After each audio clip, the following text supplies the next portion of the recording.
Over the past 25 years, technological advances have given us better cars, bigger engines, and more horsepower. But the drama of the race, the crushing blow of defeat, and the glory and prestige of victory remain unchanged.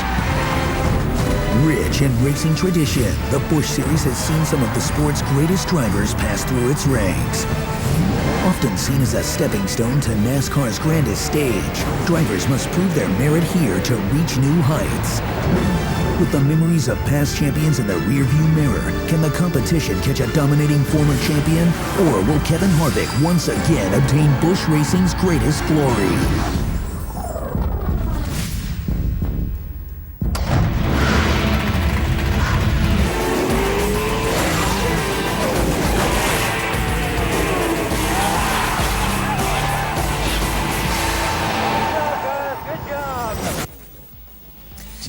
Salut à tous et à toutes et bienvenue sur le Gateway International Raceway pour suivre ensemble la 22e course de cette saison 2006 de NASCAR Busch.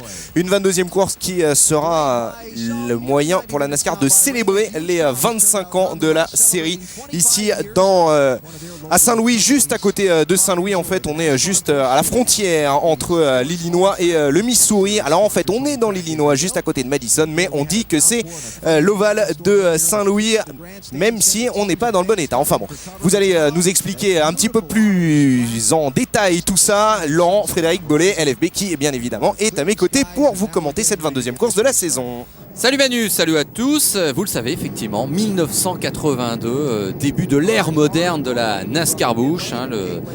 Il a existé en fait dès la création de la NASCAR une sorte de deuxième division pour des voitures soit un petit peu plus anciennes, soit pour des gens qui n'avaient pas forcément les moyens de disputer un championnat entier ou sur avec les déplacements. Un petit coup d'œil sur le championnat en passant, on le sait, bien sûr Kevin Harvick mène largement, mais c'est vrai, derrière ça reste encore un petit peu indécis. On va suivre ça aujourd'hui en espérant, entre guillemets, parce qu'il faut bien employer les mots, les vrais, qu'un jour Kevin Harvick subisse peut-être un petit coup d'arrêt, histoire de relancer un petit peu ce championnat. On va pas forcément lui souhaiter de manière sportive, mais si ça devait arriver, disons que bon, ça serait pas plus mal. Voilà.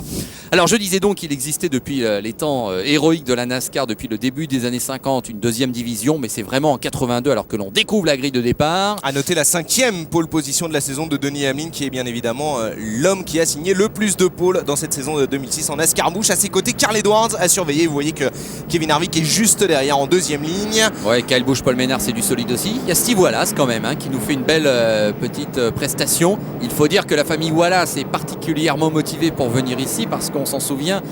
L'année dernière, ouais, c'était l'intitulé de l'épreuve, c'était carrément pour la famille Wallace. Ouais, c'était le Wallace Tribute Family. Voilà. En effet, et d'ailleurs c'était Reed Sorenson qui l'avait emporté, signant ainsi sa deuxième victoire dans sa carrière en NASCAR Busch. Et vous le voyez, Reed Sorenson, il partira de la 7e ligne. Et d'ailleurs il y avait Rusty Wallace qui était venu faire une petite pige, si j'ose dire. Il avait mené un peu, il avait pris 5 points de bonus, mais c'était évidemment une participation tout à fait symbolique. Plus pour l'honneur qu'autre chose. Il y avait quand même les trois frères, il y avait Rusty, Mike et Steve. Mike, pardon, voilà, je cherchais parce qu'effectivement vous me montriez du doigt sur l'écran Erin Crocker, et oui, pour laquelle on a un petit faible.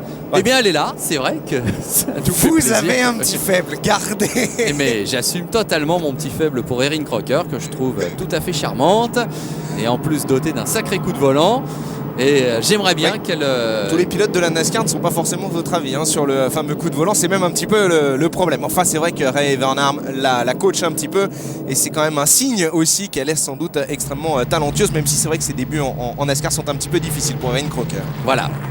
Peut-être faut-il lui laisser un petit peu plus de temps que prévu. Mais ce qu'elle a déjà fait en ARCA, et vous savez qu'on l'avait vu l'hiver dernier sur Motors TV, avait été tout à fait exceptionnel. Donc c'est clair, Erin Crocker quand même a une carte à jouer dans l'avenir de la NASCAR pour être peut-être la pilote féminine, évidemment. La Danica Patrick de la NASCAR. Voilà, tout à fait. Il y a peut-être quand même quelque chose à jouer. Alors, alors j'avais commencé à dire pas mal de choses. Revenons sur les frères Wallace pour évacuer le sujet. L'année dernière, il y avait les 3 frères qui avaient fait la course. Cette année, il n'y en a que 2. Il y a Mike et Kenny, mais il y a le neveu, puisque Steve est le et le fils de Rusty Wallace. Donc on aura toujours 3 Wallace au départ. Du reste, course à nouveau familiale, puisqu'il y aura également, comme à l'habitude, les 3 frères sauteurs. Exactement. Et puis pour terminer sur ces 25 ans de la NASCAR Busch, eh bien oui, 1982 donc, réorganisation de la discipline, nouveau sponsor titre, donc Busch, ce sont des bières, vous le savez certainement. Non la famille de Kurt et Kyle qui sponsorise le championnat, pas du tout. Et depuis, effectivement, c'est clair que la NASCAR Busch est devenue de plus en plus, et cette année, on en est sûr, c'est le cas, non plus la 2e division de la NASCAR, mais la division 1 bis de la Nextel Cup, même si c'est vrai, aujourd'hui, Manu, moins de participation exceptionnelle de la part de pilotes Nextel. Il n'y a pas les Tony Stewart, il n'y a pas les Kurt Busch, il n'y a pas les Ryan Newman, il n'y a pas les Greg Biffle. Pourquoi ? Eh bien parce que c'est un week-end off en Nextel et que finalement ils en ont profité. Oui, surtout qu'on se rapproche du chase au niveau de la Nextel. Donc bien évidemment, on rassemble un petit peu ces dernières forces avant le rush final. Et c'est vrai que certains pilotes, à commencer par Tony Stewart, alors que le départ va être donné vraisemblablement par un invité. Et vous voyez donc sur la droite, Denis Hamlin qui part de la pole à ses côtés, Carl Edwards, et puis juste derrière donc Kevin Harvick avec cette voiture traditionnelle du Richard Childress Racing numéro 21. À surveiller Kevin Harvick ce soir, tout simplement parce qu'il a couru que 2 fois ici, Kevin Harvick en 2000 et 2001. Et bien à chaque fois la victoire était au bout. Ah, vous n'allez pas me dire que c'est en plus un circuit où Kevin Harvick est à l'aise. Cela dit, on se demande un petit peu quels sont les circuits où Kevin Harvick n'est pas à l'aise. Kevin Harvick dont le chef d'équipe pénalisé à Daytona, la sanction a été confirmée. C'est ça, parce qu'il y avait apparemment un appel, mais non, pas de mesure de clémence. Et cette histoire, à notre avis, ça n'est pas qu'elle ait été enterrée, parce qu'on le sait après tout, mais c'est clair qu'on n'est peut-être pas passé loin d'un grand scandale. C'est-à-dire que si on était tout à fait honnête, alors que Denny Hamlin effectivement a tout de suite pris de longueur d'avance sur Carl Edwards, on se scandalise à juste titre des cas de dopage en cyclisme ou même en athlétisme, reconnaissant que les infractions réglementaires, techniques de la part des chefs d'équipe qui, de manière délibérée, traficotent un petit peu les voitures pour les améliorer, ça revient au même, on est bien d'accord. Exactement, c'est du dopage mécanique, va-t-on dire. Donc, il n'y a pas de quoi s'en vanter, pour ne pas dire autre chose. Et d'ailleurs, c'est ce qu'on avait souligné la dernière fois lors de la retransmission de Martinsville. C'est vrai qu'il y a quand même également, il faut voir que le propriétaire a été pénalisé, Kevin Harvick, puisque son pilote, Bernie Lamar, a eu également des changements sur sa voiture non conforme. Et le pilote Kevin Harvick de l'écurie Richard Childress a été pénalisé aussi parce qu'il y avait à nouveau des changements pas normaux sur la voiture. De là à penser que Kevin Harvick a compris chez Richard Childress les modifications à faire pour que la voiture soit plus compétitive et qu'il l'ait porté sur les modifications sur la voiture de son pilote, il n'y a qu'un pas qu'on franchit un petit peu. Il faut dire qu'il a sans doute essayé un petit peu de truander, mais c'est en même temps, voilà, c'est pareil partout. Le principe, c'est l'interprétation. On va chercher toujours à la limite l'interprétation des règlements en NASCAR comme en Formule 1. Et bien en Formule 1, régulièrement, la FIA change en cours de route ces règlements pour empêcher trop d'interprétation de la part des ingénieurs. En NASCAR, on ne change pas les règlements, on pénalise ceux qui ont franchi la ligne. Et finalement, c'est peut-être pas forcément plus mal. En tout cas, Kevin Harvick s'est emparé de la 2e place. Et donc, attention, il a manifestement les moyens encore de jouer au sommet, même si Denny Hamlin contrôle bien la situation. Vous voyez le classement qui défile avec Gigi Ellie quand même assez loin, 17e pour l'instant. Il ne partait pas aux avant-postes. Gigi Ellie, lui qui est pourtant un des grands acteurs de ce championnat 2006. Et à noter, vous l'avez entrevu, que c'est Ron Hornaday qui est au volant de la voiture numéro 33, celle donc de Kevin Harvick. Pour finir sur le leader du championnat, je vous ferai juste une petite précision. On se souvient donc qu'il a 2 victoires à son actif ici, dont la première de ses 21 victoires en 2000. C'est ici qu'il a signé son premier succès en NASCAR Busch, le leader du championnat. C'était alors son 21e départ seulement en NASCAR Busch. Et depuis, le moins que l'on puisse dire, c'est que ça marche très très fort pour Kevin Harvick, puisqu'en tout, il a 152 départs NASCAR Busch, 21 victoires, 77 top 5 et 107 top 10, ce qui nous donne quand même 70% de réussite. À chaque 70% du temps, il termine dans le top 10, 51% du temps, il termine dans le top 5 et 14% du temps, il gagne. Ça fait quand même pas mal. Je crois que le chiffre le plus impressionnant, le 70% évidemment, mais la moitié de ses courses dans le top 5. Ça, c'est impressionnant. Là, c'est quand même assez incroyable.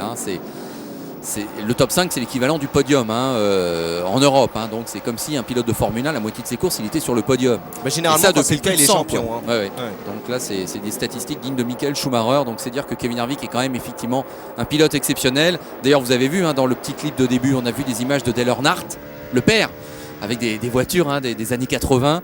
Souvenons-nous que finalement Kevin Harvick, et ça on a tendance à un peu l'avoir oublié, est le vrai successeur de Dale Earnhardt au volant de la voiture et dans la même équipe. Et cela dès la course suivante par rapport à la mort de Dale Earnhardt. Et c'était pas donné à n'importe qui évidemment de succéder à Dale Earnhardt. C'est-à-dire que Harvick avait quand même un sacré potentiel.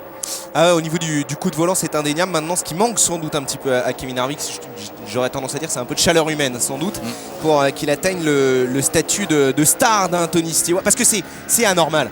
On va le dire tout à fait clairement, c'est anormal de voir les fans de la NASCAR portés au nu. Dale Earnhardt Jr., c'est normal. Jeff Gordon, c'est normal. Tony Stewart, c'est pas normal.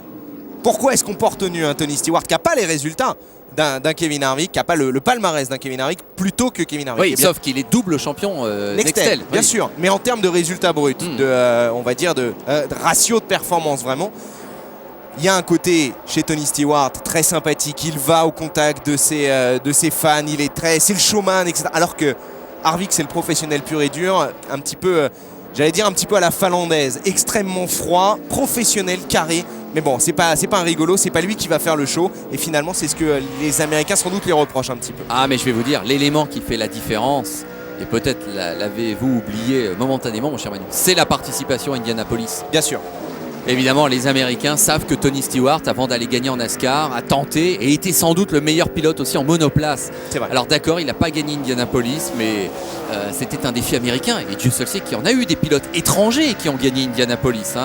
Fittipaldi, Kenny Brack, Juan Pablo Montoya bien sûr, Jacques Villeneuve, vous voyez. Bon, les pilotes américains qui étaient capables de gagner Indianapolis, il n'y en avait pas 36 000 chaque année. Tony Stewart en a fait partie longtemps. Il n'a pas réussi, il est allé en NASCAR, tout de suite il a quand même trouvé ses marques. Bref, c'est un petit peu une sorte d'enfant terrible des sports mécaniques américains. Mais ça y est, il a réussi à trouver son coup. Harvick, voilà, c'est vrai, il manque une dimension un peu plus épique. Quand même, il a remplacé Dale Earnhardt, alors que regardez derrière, c'est chaud dans le peloton. Ah ouais, Compton avec John Andretti, et puis juste devant John Wood, et derrière le 0-0 de Johnny Sauter. Toujours attention au 90 également qui arrive, c'est Stephen Light qui est au volant de cette voiture numéro 90. Ça passe tranquillement pour John Andretti qui a bien résisté à Stacy Compton. Et attention derrière à Stephen Light qui par l'extérieur va sans doute aller chercher peut-être une petite position devant Johnny Sauter. Johnny Sauter avec de nouvelles couleurs pour cette voiture numéro 00. Petite précision dont on n'a pas parlé, il a beaucoup plu avant cette course du Gateway. On a eu 1h40 de délai pour le départ. Il va falloir surveiller ce que ça donne sur la piste. Et puis rappelons que ce circuit fait 1 mile, point 25, une longueur assez inusitée alors qu'il y a vraiment... C'est la NASCAR. Ah oui, il fallait la trouver celle-là, ou ce casque-là. Le casque viking avec les bouteilles de bière empalées. Est-ce que vous avez remarqué que c'était des boîtes de bouche? Ah oui, la bière qui sponsorise évidemment le championnat. Il a fait très fort notre ami là. Alors 1 mile 25 à la longueur de ce tracé avec des bankings quasi inexistants, j'allais dire. 9 degrés dans les virages 3 et 4, 11 degrés dans les virages 1 et 2, c'est quasi plat. Ouais, parce qu'il a une forme particulière, cet ovale du Gateway. Les virages 3 et 4 ont un rayon beaucoup plus large que les virages 1 et 2, une espèce de forme un petit peu oblongue un peu. Et là aussi ça pose également des petits soucis au niveau des pilotes qui doivent bien évidemment gérer les deux bankings de façon différente de chaque côté. C'est un petit peu la caractéristique de cette piste. À noter qu'il faudra faire 200 tours ce soir. Dites donc Manu, vous avez remarqué que Carl Edwards est revenu au contact de Denny Hamlin et que donc Kevin Harvick a disparu. Ouais, donc Edwards s'est refait... et puis il est même plus derrière là. J'allais dire, il s'est refait la cerise parce que là, je sais pas si vous avez écouté un petit peu le Tour de France pendant ce mois de juillet. Un petit peu. Nos collègues commentateurs de France Télévisions, bon là c'est vraiment une parenthèse, ont employé l'expression toutes les 2 minutes. Bon, apparemment c'est une expression dans le vélo. On s'est refait la cerise. Ça va beaucoup mieux. Donc Carl Edwards s'est refait la cerise. Voilà, donc je suis désolé, mais j'ai entendu ça pendant tout le mois de juillet. Voilà, là c'est l'expression qui m'est venue spontanément. On n'est pas dans le cyclisme, mais bon, on a compris. Espérons que le vainqueur de ce soir ne soit pas déclassé, ou contrôlé en tout cas positif quelques jours après. Ritz Sorenson donc tenant du titre sur cette course du Gateway. C'est lui qui s'était imposé l'an passé devant Mike Wallace. Carl Edwards avait terminé 3ème, c'est du reste son meilleur résultat à Carl Edwards sur cette piste. David Green 4ème et Paul Menard 5ème. Ça va mieux pour Reed Sorenson depuis quelques courses. Ça a un petit peu ramé en début de saison et là 2 top 8 dans les 4 dernières courses, avec au milieu une bonne moyenne 17ème place à la Howden. C'est des points un petit peu de repris là sur tout le monde de la part de Reed Sorenson, alors que l'on retrouve Paul Menard. Alors Paul Menard, depuis sa victoire, on s'en souvient, à Milwaukee, il y a eu 2 mauvais résultats quand même. 37ème à Daytona, 39ème à Chicagoland, c'est ça. Et puis enfin, c'est reparti un petit peu mieux avec une 4ème place à la Howden et une 12ème place à Martinsville la semaine dernière. Mais c'est vrai que l'après-victoire a été difficile. Ça a été dur à gérer. Du reste, pour revenir sur Reed Sorenson, c'est vrai que on a l'impression que ça va mieux depuis qu'il a raté une course, qu'il a arrêté de faire le double duty. On se souvient qu'il n'était pas en NASCAR Busch à Milwaukee. On revoit d'ailleurs la victoire de Reed Sorenson l'an passé sur la droite de votre écran avec cette décoration un petit peu particulière. C'était le même numéro, mais c'était une décoration spéciale à l'époque. Et voilà, Reed Sorenson qui va signer la 2e victoire de sa carrière. La première, c'était à Nashville la même année. Alors Reed Sorenson, quelle est finalement sa grande particularité depuis 15 jours, Manu, que personne n'a vraiment souligné? Eh bien, il est devenu de fait le coéquipier de Juan Pablo Montoya. Ah oui, bien sûr. Bien, oui. Donc j'avoue que ça sera à suivre, parce qu'il y aura quand même peut-être et certainement une vie d'équipe. Montoya va pas arriver tout seul. Vous faites bien de le souligner d'ailleurs, parce qu'on a remarqué depuis le début de saison à plusieurs reprises que Reed Sorenson était pas très à l'aise en ce début d'année, et qu'à chaque fois ça s'améliorait quand Kazimierz venait courir avec lui, du moins en NASCAR Busch.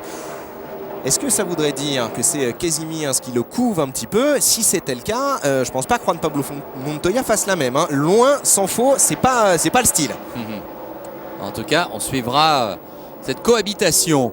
Mais je pense que tout le monde aura intérêt à travailler dans le même sens, bien évidemment. C'est pas Michael Waltrip aujourd'hui qui est au volant de la 99. C'est pas Darrell non plus. Non, c'est pas Darrell son frère, comme on a eu cette chance à Martinsville. C'est David Rutiman. Et Michael Waltrip est officiellement aujourd'hui le propriétaire de cette voiture, alors que lorsque c'est lui le pilote, c'est officiellement sa femme qui est le propriétaire de la voiture. Tout ça pour dire que ça reste évidemment dans la famille. Et devant, donc, c'est Steve Wallace et son numéro 64, le fils de Rusty. Donc là, on est du côté des grandes familles de la NASCAR. Alors, petite autre précision à souligner. Pour la première fois dans l'histoire de la NASCAR, ce soir sur le Gateway International Raceway, une mini-révolution est en route dans le monde des sports mécaniques à l'américaine et même, j'allais quasiment dire, le monde de la consommation américaine, puisque on court au sans-plomb. C'est la première fois, en effet, qu'une voiture de la NASCAR court au sans-plomb. Toutes les voitures sont au sans-plomb ce soir. Ce sera pareil sur les 3 prochaines courses, à savoir évidemment Indianapolis, Watkins Glen, et le Michigan. Et puis ensuite, la NASCAR, les officiels feront des tests, compareront, regarderont si les avantages des inconvénients, plus exactement s'il y a vraiment beaucoup d'inconvénients en termes de performance, qui apparemment n'est pas le cas ce soir en tout cas, et on décidera pour 2007 de savoir si la Busch courra au sans-plomb, mais pas seulement la Busch, toute la NASCAR devrait peut-être à partir de la saison prochaine passer au carburant vert. Ouais, non, c'est important incontestablement, alors que la bataille pour la première place fait maintenant rage. Denny Hamlin, Carl Edwards motivé, je peux vous le dire, parce qu'il est originaire du Missouri, donc de l'état juste à côté. Ah, on est à moins de 2 heures de voiture de chez lui. Voilà, de Columbia dans le Missouri. Donc apparemment, on le sait, il y a sa famille, il y a tous ses amis qui sont venus pour cette course. Donc on l'imagine très motivé. Et il va falloir quand même qu'il trouve malgré tout l'ouverture sur Denny Hamlin, qui est assez souverain depuis le début de la course. Mais enfin, on en est qu'au 28e tour. Et puis il y a une autre motivation sans doute pour Carl Edwards, c'est répondre à Kevin Harvick. Parce que avant Martinsville, ils avaient 3 victoires chacun. C'était on va dire Carl Edwards qui était dans la spirale favorable, puisqu'il restait sur une 2e place à Chicagoland, et ensuite la victoire à la Howden, on s'en souvient. C'était donc sa 3e victoire de la saison. Il revenait à égalité au nombre de victoires avec le leader du championnat. Du coup, qu'est-ce qui s'est passé? Bien, Kevin Harvick, la semaine suivante, il a mis les bouchées doubles à Martinsville pour aller signer sa 4e victoire de la saison. Donc il y a un petit côté, on a commencé à partir sur le duel au championnat. Évidemment, vraisemblablement, Harvick a suffisamment de points d'avance pour essayer de gérer. Et bien dans ce cas-là, qu'est-ce que va faire Carl Edwards? Il va essayer tout simplement de finir la saison en trombe, marquer le plus de victoires possible, parce que si Harvick remporte le titre, il restera néanmoins celui qui a gagné le plus de courses dans l'année. Et vous le savez, psychologiquement, mais aussi au niveau bien évidemment des sponsors et de l'aura du pilote, c'est extrêmement important. Il n'y a qu'à voir Mark Martin, 47 victoires en NASCAR Busch, pas un seul titre, et pourtant c'est une star. Carl Edwards qui avait eu maille à partir avec Tony Stewart lors de la dernière manche Nextel. Tony Stewart s'est excusé publiquement 2 jours plus tard en disant qu'effectivement c'était de sa faute si il y avait eu ce contact au premier incident, et ce qui avait entraîné en quelque sorte la vengeance de Carl Edwards. Mais enfin, ça me fait toujours un petit peu rire ce genre d'excuses a posteriori, parce que Tony Stewart a dit « j'accepte la pleine responsabilité de cet incident. Carl avait parfaitement raison de ne pas être content, c'est de ma faute. » Bon, en réalité, c'est quand même Tony Stewart qui avait bien envoyé dans le décor Carl Edwards dans un premier temps. Ça ne changeait pas grand-chose a posteriori, mais au moins a-t-il été poussé à le reconnaître. On a éteint l'incendie un petit peu. Ouais.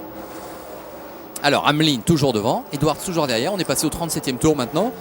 Et toujours pas de drapeau jaune. Et du coup, ça, vous le savez, ce que ça signifie? Ça signifie qu'on va creuser les écarts. Et là, déjà, je surveille avec le classement qui défile s'il y a déjà pas mal de pilotes à un tour, mais c'est peut-être pas impossible. Ça va encore, mais il doit y en avoir déjà. Et surtout, je vous rappelle que normalement, la fenêtre de ravitaillement, la première fenêtre de ravitaillement, devait être aux alentours du 45e, 50e tour. On est au 38e, petit à petit, on s'en approche. C'est vrai qu'on n'a pas eu de drapeau jaune, donc on a pas mal consommé. Est-ce qu'on va tenir? Ah, bah, il suffit d'en parler. Ça y est, c'est Gigi Yeli provoque le premier drapeau jaune. Il va falloir voir comment ça lui est arrivé, parce que la voiture est quand même et ça, c'est bien abîmée. Évidemment, une pas bonne nouvelle du tout pour Gigi Yeli, acteur du championnat, on vous le disait, assez majeur. Ah, par contre, c'est peut-être une bonne nouvelle pour tout le reste du peloton qui va vraisemblablement en profiter pour rentrer. Ah, catastrophe, oui, pour Yeli, incontestablement. Lui qui joue aux avant-postes au championnat, qui partait assez loin, qui remontait quand même doucement mais sûrement, mais là gros coup d'arrêt et course cauchemar en perspective pour Gigi Yeli. Ouais, c'est vraiment dommage, il restait sur 6 top 10 consécutifs, Gigi Yeli. Oui, avec 3 top 5 dans les 6 bons résultats. Oui, il y avait une série formidable là, de la part de Yeli, et je vais même vous dire, c'était 9 top 16 10, non alors, oui, 10 top 10 10 top 16 dans les 10 dernières courses, ou 9 top 10 dans les 10 dernières courses. Oui. Eh oui, il est parti à la faute tout seul, il a tapé le mur tout seul comme un grand. On saute la 16e place ramenée de Nashville pour Gigi Yeli. Avec Regardez. Kenny Wallace maintenant, caméra embarquée. Qui réussit à éviter Yeli. Jimmy Jack, il vous l'a dit dans le Inside NASCAR Busch, le Gigi. Oui, Gigi, c'est Jimmy Jack, ce qui ne correspond pas du tout à son prénom, vu que son vrai prénom c'est Chris. Oui, c'est tout à fait donc, logique, Gigi comme diminutif de Chris. Donc si demain vous voulez vous appeler Dédé Biston pour Dominique Darrell, bah vous pouvez, faites comme Gigi. Darrell, ça serait pas mal ça. Ça serait... Donc aux États-Unis. Moi ça serait plutôt Darrell Tony, on va dire, allez. D'accord, bon ben DT alors. Ouais, DT Biston. Bon, moi j'ai choisi CLFB, c'est aussi des initiales, mais ça correspond à mes vrais prénoms.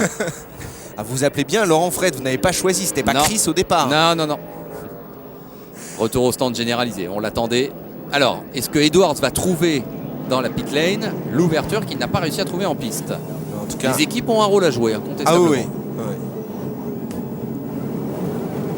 C'est toujours beaucoup la petite perche pour redonner à boire un peu plus frais aux pilotes. Alors, un arrêt, normalement, c'est à peu près 15 secondes. Ah, c'est dommage, on a arrêté le chrono. J'ai l'impression que ça traîne un petit peu quand même du côté de chez Carl Edwards. Il est toujours pas reparti. Du côté d'Hamlin. Ah oui, on ne voit toujours pas la voiture d'Edwards. Ah, il est là-bas, Edwards. Oui. Il s'est même fait dépasser par Ritz Sorensen. Clint Bowyer est passé également. Et il va sauver à la lutte avec Scott Wimmer. Ah oui, là c'est Carl Edwards. Non seulement il n'est pas le grand bénéficiaire, mais il est même le grand perdant. Alors donc il s'est défait la cerise. Oui, on va dire ça comme ça. Allez, on va marquer une première petite pause et on revient très vite au Gateway.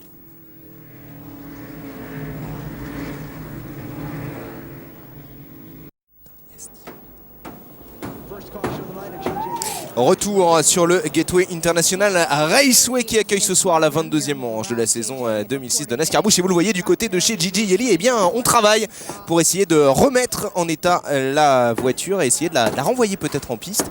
mais il va y avoir pas mal de boulot. Il va perdre un grand nombre de tours, malheureusement, Gigi Yeli. Pour l'instant là, évidemment, c'est toujours Denis Hamlin qui mène. Et oui, gros coup d'arrêt pour le 5e du championnat qui va perdre de gros points certainement. Et le restart est imminent, donc on a eu une neutralisation depuis le début de la course. Tout le monde s'est arrêté au stand. Denny Hamlin n'a pas perdu le commandement. En revanche, c'est plutôt Carl Edwards qui a perdu des positions. On va faire un pointage avec le classement qui défile, c'est reparti. En tout cas, nous sommes dans le 43e tour. Donc Hamlin, Sorensen, Bowyer, Edwards, c'est ça. Il nous avait bien semblé qu'il n'avait perdu que 2 places, mais quand même 2 places. Belle course de Scott Wimmer, pour l'instant 5e, juste devant Paul Menard et Kyle Busch, excellent 7e. Harvick lui est retombé à la 8e place, juste devant David Green et Mike Wallace. Et Paul Menard qui se montre également avec sa voiture jaune fluo numéro 11, qui représente les intérêts bien évidemment du DEI, le Dale Earnhardt Incorporated. Alors Paul Menard, il a 2 départs ici. En 2004, il s'était qualifié 29e pour terminer 22e. Et puis l'an passé, on l'a dit tout à l'heure, il a terminé 5e. Il s'était qualifié 8e. Résultat un petit peu mitigé donc. Mais, vous l'avez dit LFB, il est au volant d'une voiture du DEI. Or, le Dale Earnhardt Incorporated, en 9 courses disputées sur le Gateway International, en a remporté 3, 2 avec Junior en personne en 98 et 99 et ensuite une avec Martin Truex Jr. c'était en 2004. Alors sachez malgré tout que pour cette course, Dale Earnhardt Jr. lui-même en tant que patron propriétaire a engagé 2 voitures, la traditionnelle pour Mark McFarland mais une autre également, la numéro 83 pour Shane Huffman, HU2F MAN. Il est au départ parce qu'il s'était qualifié 26e. Alors on ne sait pas grand chose sur Shane Huffman, mais une voiture quand même engagée par Dale Earnhardt Jr. un petit peu comme ça discrètement avec un pilote qui arrive et qui fait peut-être son premier départ, on vérifiera ça. C'est peut-être à surveiller parce que c'est évident que d'emblée, lorsqu'on est pilote pour Dale Earnhardt Jr., on n'est pas n'importe qui. Donc il faut voir si Shane Huffman dans l'avenir ne sera pas un pilote à surveiller et peut-être qu'on se souviendra que c'est bien dans cette course de Gateway qu'on l'a surveillé pour la première fois. Il est 33e actuellement, il est le dernier à être dans le même tour. Au moins n'est-il pas déjà à un tour. 37e place seulement pour Cartus Davis et Gigi Yeli. Pour l'instant, c'est l'abandon évidemment, même si on vous l'avait vu, on continue à travailler sur la voiture dans les stands pour essayer de la renvoyer le plus rapidement possible en piste. Pas de changement pour les hommes de tête qui s'accroche un petit peu pour suivre le rythme d'Hamlin et derrière en revanche ça creuse un petit peu. On voit Kyle Busch qui a un petit peu plus de mal.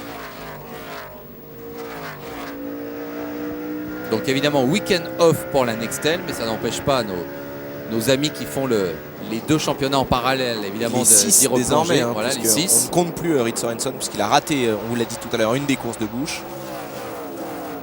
Tout à fait, c'était celle même, souvenez-vous, de Milwaukee. Donc il y en a un qui a en quelque sorte jeté l'éponge avant terme pour les fameuses 71 courses. Faut dire que c'est quand même un challenge assez exceptionnel.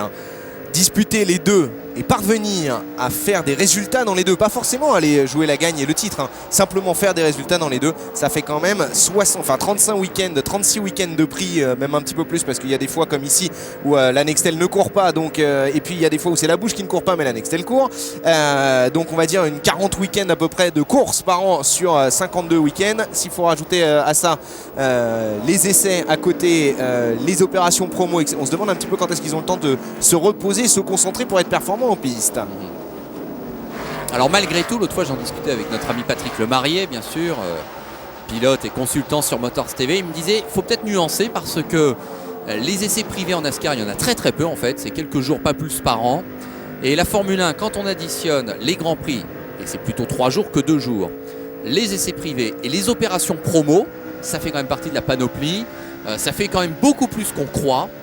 Et la NASCAR, finalement, tout est plutôt concentré sur les week-ends de course. Ouais. Alors évidemment, c'est plus long dans l'année, mais au total, par rapport à des journées, on va dire brutes, un total brut, ça s'équilibre peut-être. Bon, c'est vrai qu'il y a beaucoup plus d'itinérance à la rigueur, j'allais dire, pour les pilotes NASCAR, parce que eux, c'est vraiment d'une journée à l'autre, on prend le motorhome, on prend l'avion, on fait 1000 km par-ci par-là. Bon, souvent, en Europe, on est, je dis n'importe quoi, à Hockenheim, et puis on va aller à Barcelone faire des essais une journée. Bon, c'est quand même pas bien méchant, quoi. Oui, enfin, on est à Monaco. Oui, voilà, c'est ça. Ils Oui. sont tous à Monaco Voilà, quasiment. voilà, et on va au Paul Ricard, on Voilà. va à Barcelone. Bon, c'est vraiment pas méchant. Je vous parle pas de Michael Schumacher, hein, bien sûr, qui quand il tourne à Fiorano dort directement à Maranello, donc c'est juste à côté. On va écouter Kevin Harvick justement, qui revient sur cette question dont on parle de plus en plus, à savoir amener le chase également en NASCAR Busch et pas seulement en Nextel. Et bien Kevin Harvick nous dit c'est un système qui fonctionne pas mal, qui assure le spectacle en Nextel, et ça serait assez sympa de l'avoir également en NASCAR Busch. Lui il est plutôt pour ce système qui remet les 10 premiers du championnat à zéro. Enfin c'est une histoire de points, on doit être dans les 400 points, c'est ça? Oui, c'est ça. Alors, je peux vous dire, j'étais donc à Daytona, vous le savez, et il y a eu une conférence de presse au sommet des patrons de la NASCAR qui ont annoncé que l'année prochaine, le système Chase allait être modifié quand même en Nextel et qu'il y aurait des modifications. Alors, tout le monde s'est un petit peu interrogé. Bon, il apparaît que ça ne serait pas gigantesque comme bouleversement, mais il se dit qu'en fait, il y aurait plus de monde dans le Chase. D'accord, pour assurer Oui. qu'il y a une vraie bagarre à plusieurs sur la fin du championnat. Alors, est-ce que ce serait non pas dans l'intervalle de 400 points, mais dans l'intervalle de 500? Est-ce qu'on déciderait que ce sont les 15 premiers du championnat? Parce qu'en fait, depuis 2 saisons, qu'est-ce qui se passe? Il n'y a pas 10 pilotes qui sont dans un intervalle de 400 points. Voilà, en fait, c'est-à-dire qu'on prend, pour être bien clair, les pilotes des 400 qui sont dans un écart de 400 points avec le leader du championnat, on remet les compteurs à zéro pour tout le monde sur les 10 dernières courses de la saison, c'est ça? Cela. Oui, sauf que s'il n'y a pas 10 pilotes à moins de 400 points, on va en prendre 10. Ah d'accord. C'est ça. L'année dernière, c'est ce qui De s'est toute passé. façon, il y en a 10. Voilà, Jimmy Johnson était en tête et avait un peu atomisé quand même le championnat, même si Tony Stewart déjà résistait, et on le sait, c'est Tony Stewart finalement qui allait être champion. Mais je crois qu'avec les 7 premiers qui étaient dans 400 points, dès le 8e, on était à 500 points.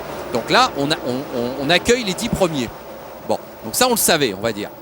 Donc là, la question se posera peut-être pour l'année prochaine d'accueillir par exemple les 15 premiers, indépendamment s'ils ont 200 ou 1200 points d'écart. Bon, ça on verra, ils vont définir ça.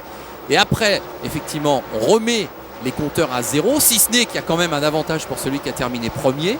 En fait, on détermine, je crois, c'est 5050 points. Bon, alors pourquoi 5050? Parce que à chaque course, on peut marquer 190 points si on gagne. Donc on s'aperçoit que au moment de la 26e manche en Nextel, c'est-à-dire 10 courses avant la fin du championnat, on est toujours à peu près à 4000 points. Bon.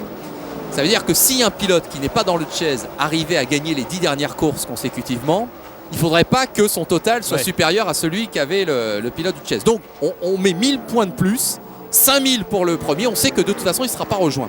Mais en dessous, il y a un déficit de 5 points pour tous les autres qui sont qualifiés pour le Chase. Dans la mesure où, effectivement, on essaie de sauvegarder l'avantage qu'a su construire le leader du championnat à ce moment-là de manière symbolique. Alors en fait, il a exactement 50 points d'avance sur le 10e pour le Chase. Alors, est-ce que l'année prochaine, ça passera par plus de monde dans le Chase? Est-ce que ça passera par plus de points ou moins de points pour ceux qui sont qualifiés les uns par rapport aux autres dans le Chase? Est-ce que ça passera par plus de points pour le vainqueur d'une course? On en a parlé. Vous savez que ça, c'est un débat qui a lieu depuis de nombreuses années. Voilà. Est-ce qu'il faut augmenter le différentiel entre un premier et un deuxième, et après entre un deuxième et un troisième? Autant de questions posées qui apparemment trouveront un semblant de réponse l'année prochaine, parce que ça a été dit, en 2007, le format Chase va légèrement changer en Nextel. Et peut-être donc en Busch par voie de conséquence.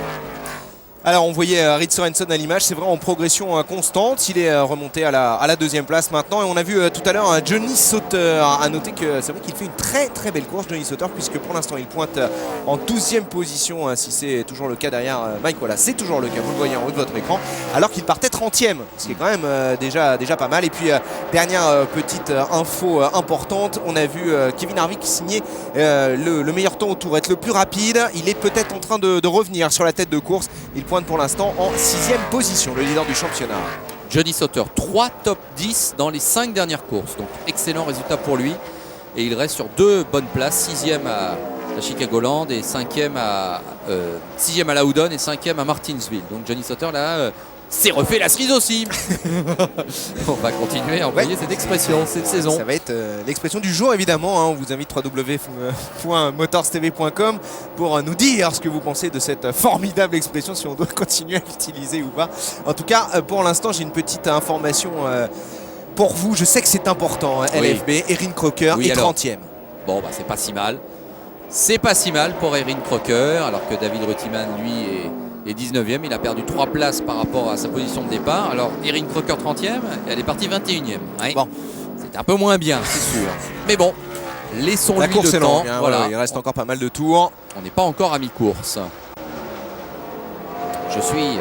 Je lui conserve toute ma confiance à Erin Crocker. Alors on s'attarde pas mal sur alors elle, il faut éviter qu'elle se refasse la cerise, parce que là ça n'a plus du tout le même sens. C'est-à-dire qu'elle se peinturlure le visage pour une femme. Oui. Faire la cerise. Alors, gros plan sur David Rutiman et la moteur 99. Pourquoi ? Eh bien parce que sachez que Michael Waltrip est actuellement invité dans la cabine de commentateurs américains. Donc évidemment, il profite de sa présence pour parler de sa voiture. Une saison difficile pour l'instant pour Michael Waltrip. Meilleur résultat, une 5e place à Milwaukee. Et sinon, il a juste un autre top 10. C'était à Nashville pour la 8e course de la saison et non la 15e, la première venue donc de la NASCAR Busch à Nashville. Bon, je crois qu'on peut quand même dire ce soir, alors que Edwards double Sorensen pour la 2e place, alors que les deux, le premier tiers de course pratiquement se termine. Bon, Hamlin a la meilleure voiture. Ouais, ça c'est incontestable. Edwards, qui plus est, alors là encore plus depuis ce nouveau dépassement, La facilité avec laquelle Edwards se débarrasse de Rick Sorensen dans la peau du challenger. Ah ouais, incontestablement. Et puis les outsiders, les vrais va-t-on dire. Sorensen, oui. Harvick, oui quand même. Et peut-être Bowyer. Qui se maintient là, un peu plus discrètement peut-être, mais qui est là. C'est vrai que c'est un petit peu plus son attitude à Clint Bowyer, à rester un petit peu caché en début de course, un petit peu comme Kevin Harvick quand il n'a pas vraiment une bonne voiture. Ce soir, vraisemblablement, il dispose d'une voiture compétitive, donc il va essayer d'aller évidemment se porter aux avant-postes le plus tôt possible. On l'a vu d'ailleurs en début de course quand il était 2e derrière Danny Hamlin. Mais Bowyer, c'est un petit peu plus son habitude. Début de course toujours un peu discret, et puis sur le dernier tiers, et on le voit remonter petit à petit sur le haut du peloton. Et généralement, il y a un bon résultat à la clé pour Clint Bowyer. Denny Hamlin, donc Edwards, Sorensen, Bowyer, Wimmer. Un petit peu plus loin, 4e Bowyer. Ouais, le top 5.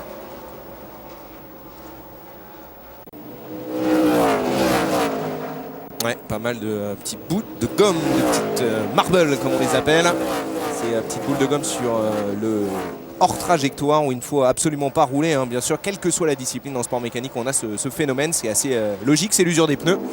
Et il ne faut absolument pas mettre une roue dedans parce que sinon vous rechappez intégralement votre pneu et bilan de l'opération, vous perdez toute l'adhérence. On a fait un petit saut dans le temps, on a sauté 20 tours, il ne se passait pas énormément de choses et il faut reconnaître que Denny Hamlin quand même assoit un petit peu sa domination sur la course alors que du côté de chez Paul Menard ça se passe malheureusement beaucoup moins bien. Ouais. Problème mécanique pour Paul Menard, qui vraiment depuis quelques courses alterne l'excellent et le décevant, un petit peu à l'image quand même de sa carrière. En tout cas, sur la piste, le duel, c'est toujours le numéro 20 face au numéro 60.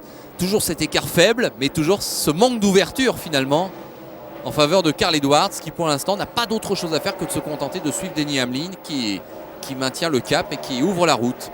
Et puis c'est aussi le fait que nous n'ayons absolument quasiment eu aucune, en fait une seule interruption ce soir lors de ces 88 premiers tours. Et bien du coup vous le voyez, les leaders se retrouvent dans le trafic très rapidement et du coup il va falloir pour Denny Hamlin arriver à gérer un petit peu la façon dont il se fraye son chemin dans le peloton et surveiller dans les rétros qui n'existent pas sur les voitures de NASCAR. Écoutez son spotter plus exactement, ou surveiller dans la petite rondelle qui lui sert de rétro sur le côté gauche, et bien Carl Edwards, parce que Carl Edwards lui pourrait profiter d'un retardataire qui bouchonnerait un tout petit peu le leader pour récupérer la tête de course. Alors tout à l'heure il y avait 33 pilotes dans le même tour et regardez 23, on a 10 depuis 20 tours qui ont rétrogradé, qui sont au moins à un tour. Ah oui, ça peut aller très très vite dans ce genre de cas de figure. On va même peut-être commencer à regarder les records. Le plus petit nombre de neutralisations, c'était 2. Ah, ça va être... on est déjà à moitié. Faire mieux. Oui, voilà. C'était en 2000. 2 neutralisations seulement.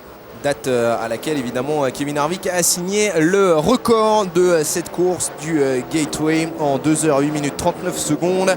à une vitesse moyenne de 116,596 miles par heure, ce qui donne quand même du 187,6 km/h.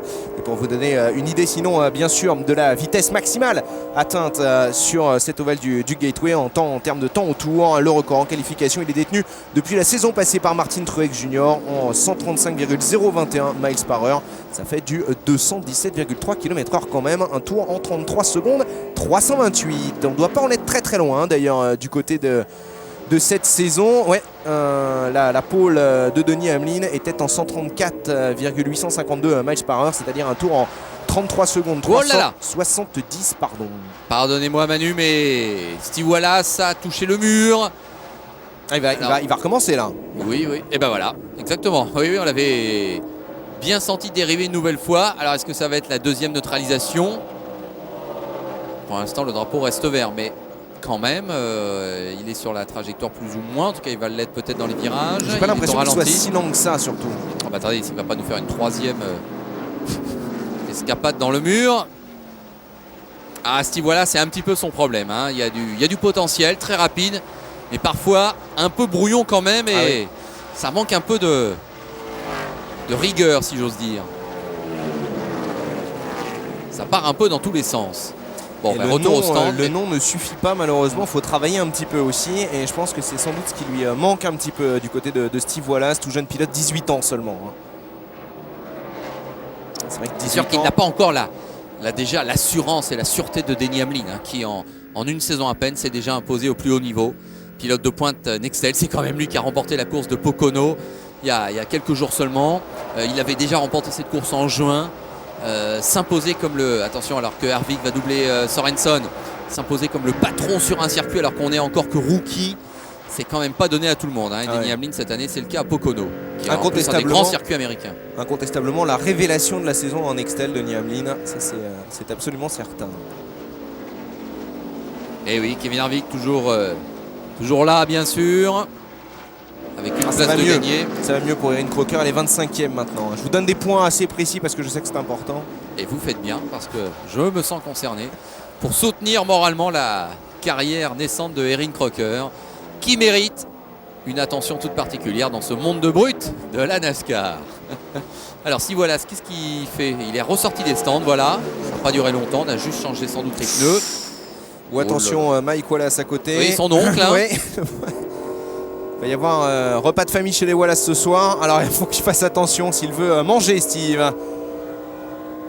18 ans, hein, vous le voyez. Et son meilleur résultat, c'est une 11e place à Kentucky en juin dernier. Ouais, ce qui est pas mal.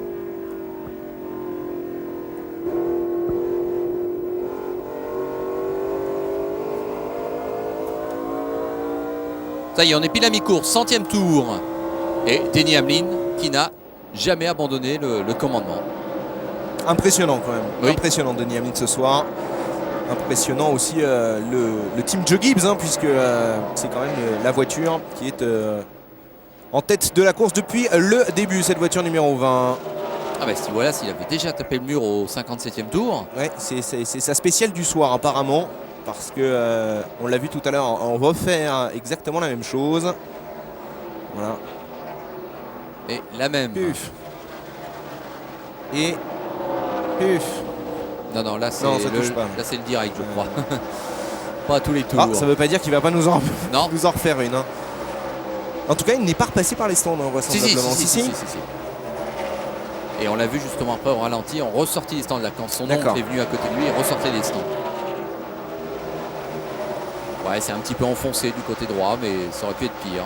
On va essayer de le suivre et essayer de voir où il se place dans le classement. Le cadet des Wallace. Et regardez Edwards, il n'arrive pas à suivre la cadence d'Denny Hamlin. Hein. Il n'est pas largué, bien sûr, mais il ne reste pas totalement au contact. Il y a plusieurs longueurs d'écart maintenant. Ah, il doit cravacher Edwards pour rester au contact de Denny Hamlin. Ah, il est 35e à 5 tours du leader, Steve Wallace. Et rendez-vous compte, tout à l'heure, c'était le 33e qui était le et premier. Gigi Eli, il est reparti, Gigi Eli. Oui, il a 64 tours. 64 tours de retard, mais bon, il reste encore pas mal de tours à disputer. 97, et bien justement, voilà. 97, il vient tout juste de repartir apparemment, hein, Gigi Yeli, mais ça c'est une bonne nouvelle parce que il va tenter le coup évidemment d'aller gagner quelques petites positions, ce qui va lui permettre sans aucun doute de marquer quelques petits points supplémentaires et pourquoi pas le voir sauter un ravitaillement pour aller prendre 5 points de bonus en menant un tour. Ça va être difficile à remarquer parce qu'avec 64 tours de retard, de toute façon il n'arrivera jamais à mener un tour. Il n'y a plus que 16 pilotes dans le même tour. Ah, ça descend. Hein, alors qu'on vient à peine de passer la mi-course. Hein. Oui. Ils vont finir à 2 voitures dans le même tour, voire tout seul. Je ne sais pas si ça s'est déjà vu. Un pilote qui termine tout seul, le vainqueur, tout seul dans son tour. Eh bien, ça a failli arriver. Je m'en souviens l'année dernière où il y a 2 ans avec Johnny Sauter. Qui, en plus, le pilote qui était deuxième s'était arrêté. Il y avait eu un drapeau jaune juste après, donc il avait tout perdu. Et Johnny Sauter était tout seul dans son tour. Et vous savez, c'est là où il avait complètement raté son arrêt au stand alors qu'il avait un tour d'avance sur tout le monde et qu'il avait été en plus pénalisé. Il avait trouvé le moyen de mettre en danger sa victoire alors qu'il avait un tour d'avance sur tout le monde à mi-course. Allez, Bowyer qui lance peut-être une série d'arrêts au stand sous régime de drapeau vert. Et oui, la fenêtre est de retour pour s'arrêter et il n'y a pas de neutralisation. Surtout qu'on s'est arrêté, je crois, la première fois au 38e ou 39e tour. Donc c'est vrai que 106e tour maintenant, il faut bien repasser par les stands. Et le premier des hommes de tête à ce... Ah oui, regardez, Edwards, c'est important. C'était Bowyer, mais vous voyez, Edwards y est également. Est-ce qu'Hamlin est resté en piste? Je crois. Alors là, évidemment, à chaque fois, c'est la loterie. Y aura-t-il un drapeau jaune pendant ces arrêts? Ça peut tout changer. A priori, c'est pas encore le cas. Donc il faut croiser les doigts pour que ce ne soit pas le cas. Parce que si jamais c'est le cas, Denny Hamlin ne s'est pas arrêté. Donc là, ça serait course gagnée pour Denny Hamlin, vu que son principal rival, lui, Carl Edwards, se retrouverait piégé dans l'affaire. Kevin Harvick qui s'arrête à son tour. Avec cette entrée des stands si particulière. Oui, entre virage 3 et 4. Et apparemment, elle est assez délicate à négocier. Les pilotes doivent bien calculer leur coût. Top pour Harvick, le leader du championnat. Probable futur champion quand même NASCAR Busch, mais sait-on jamais. Edwards nous a dit à Daytona, le championnat n'est jamais fini. Pratiquement jusqu'au bout. Kevin Harvick aussi d'ailleurs, vous avez dit. Oui.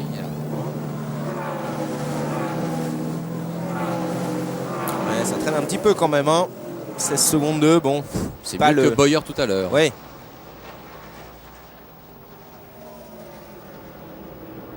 McFarland dans les stands également qui repart. John Andretti, il me semble, juste derrière Kevin Harvick. Et Denny Hamlin qui ne s'était donc pas arrêté, qui va marquer son ravitaillement à son tour, le leader.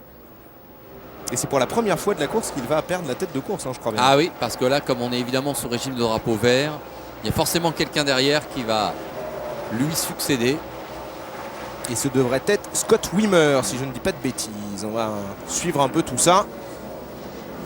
Kevin Harvick apparemment est reparti 9e, 11e position pour Erin Crocker. Mais attention à un tour. Tout à fait. Oui, mais quand même. Elle fait son petit bonhomme de chemin et ça se passe bien pour elle. Enfin, je ne veux pas être l'oiseau de mauvais augure, mais enfin, je soupçonne qu'elle n'ait pas opéré son ravitaillement. Voilà. On peut penser qu'effectivement, il y a en plus ça.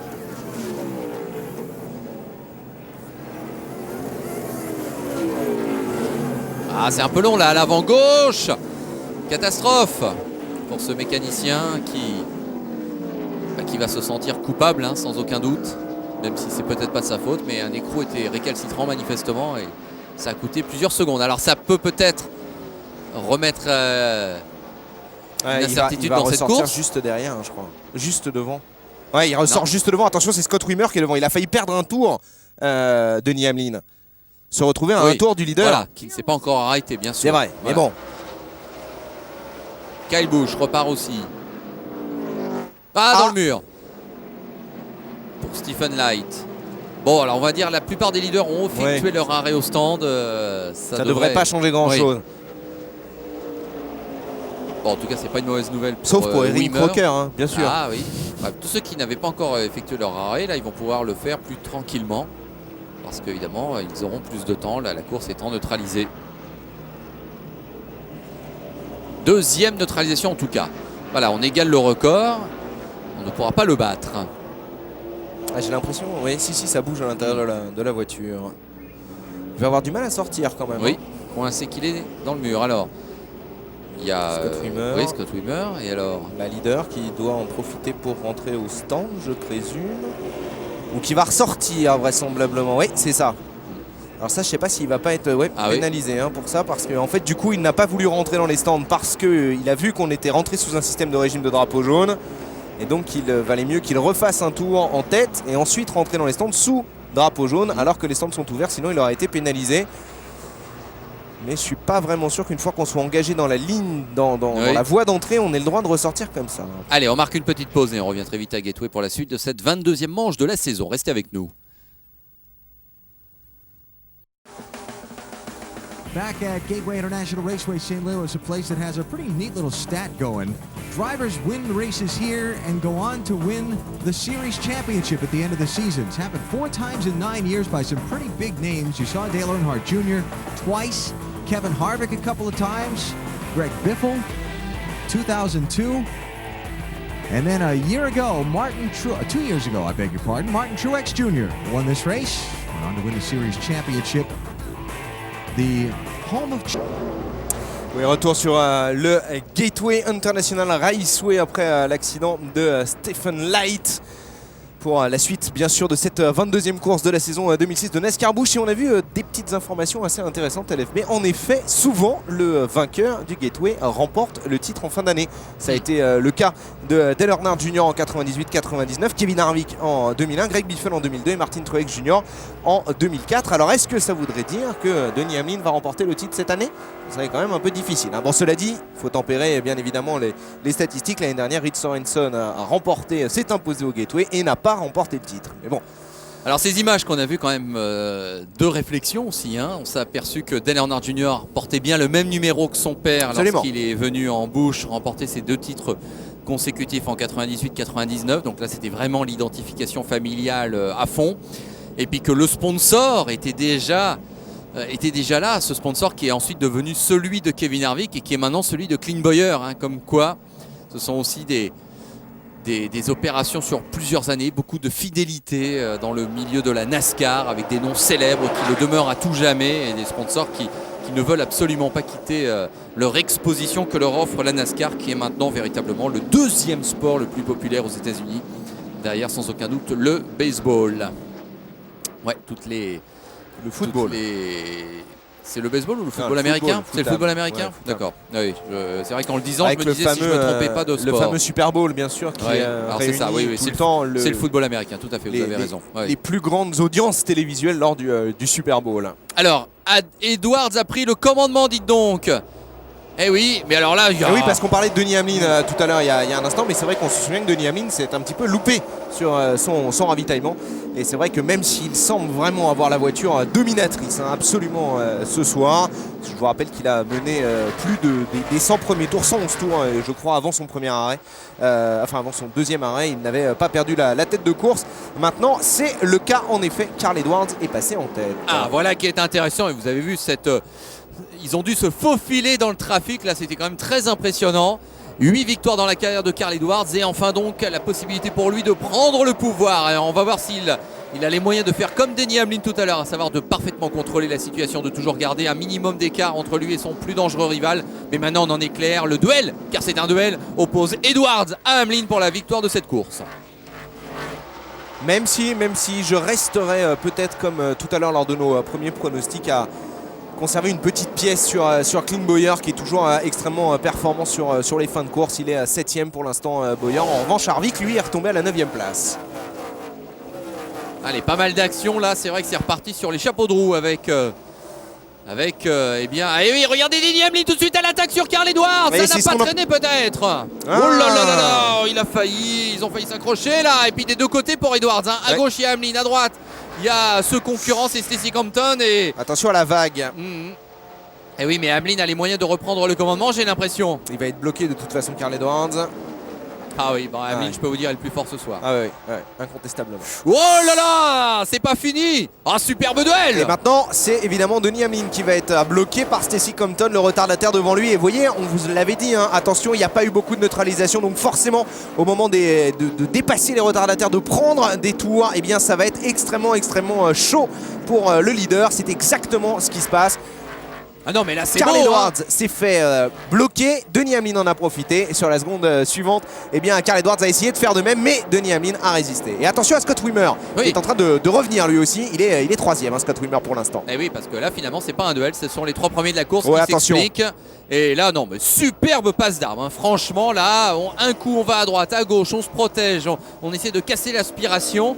Pour un peu, on avait oublié qu'on était sur ovale et il y avait un côté un petit peu circuit où on serpente sur la piste pour protéger sa position. Donc superbe véritablement phase de course.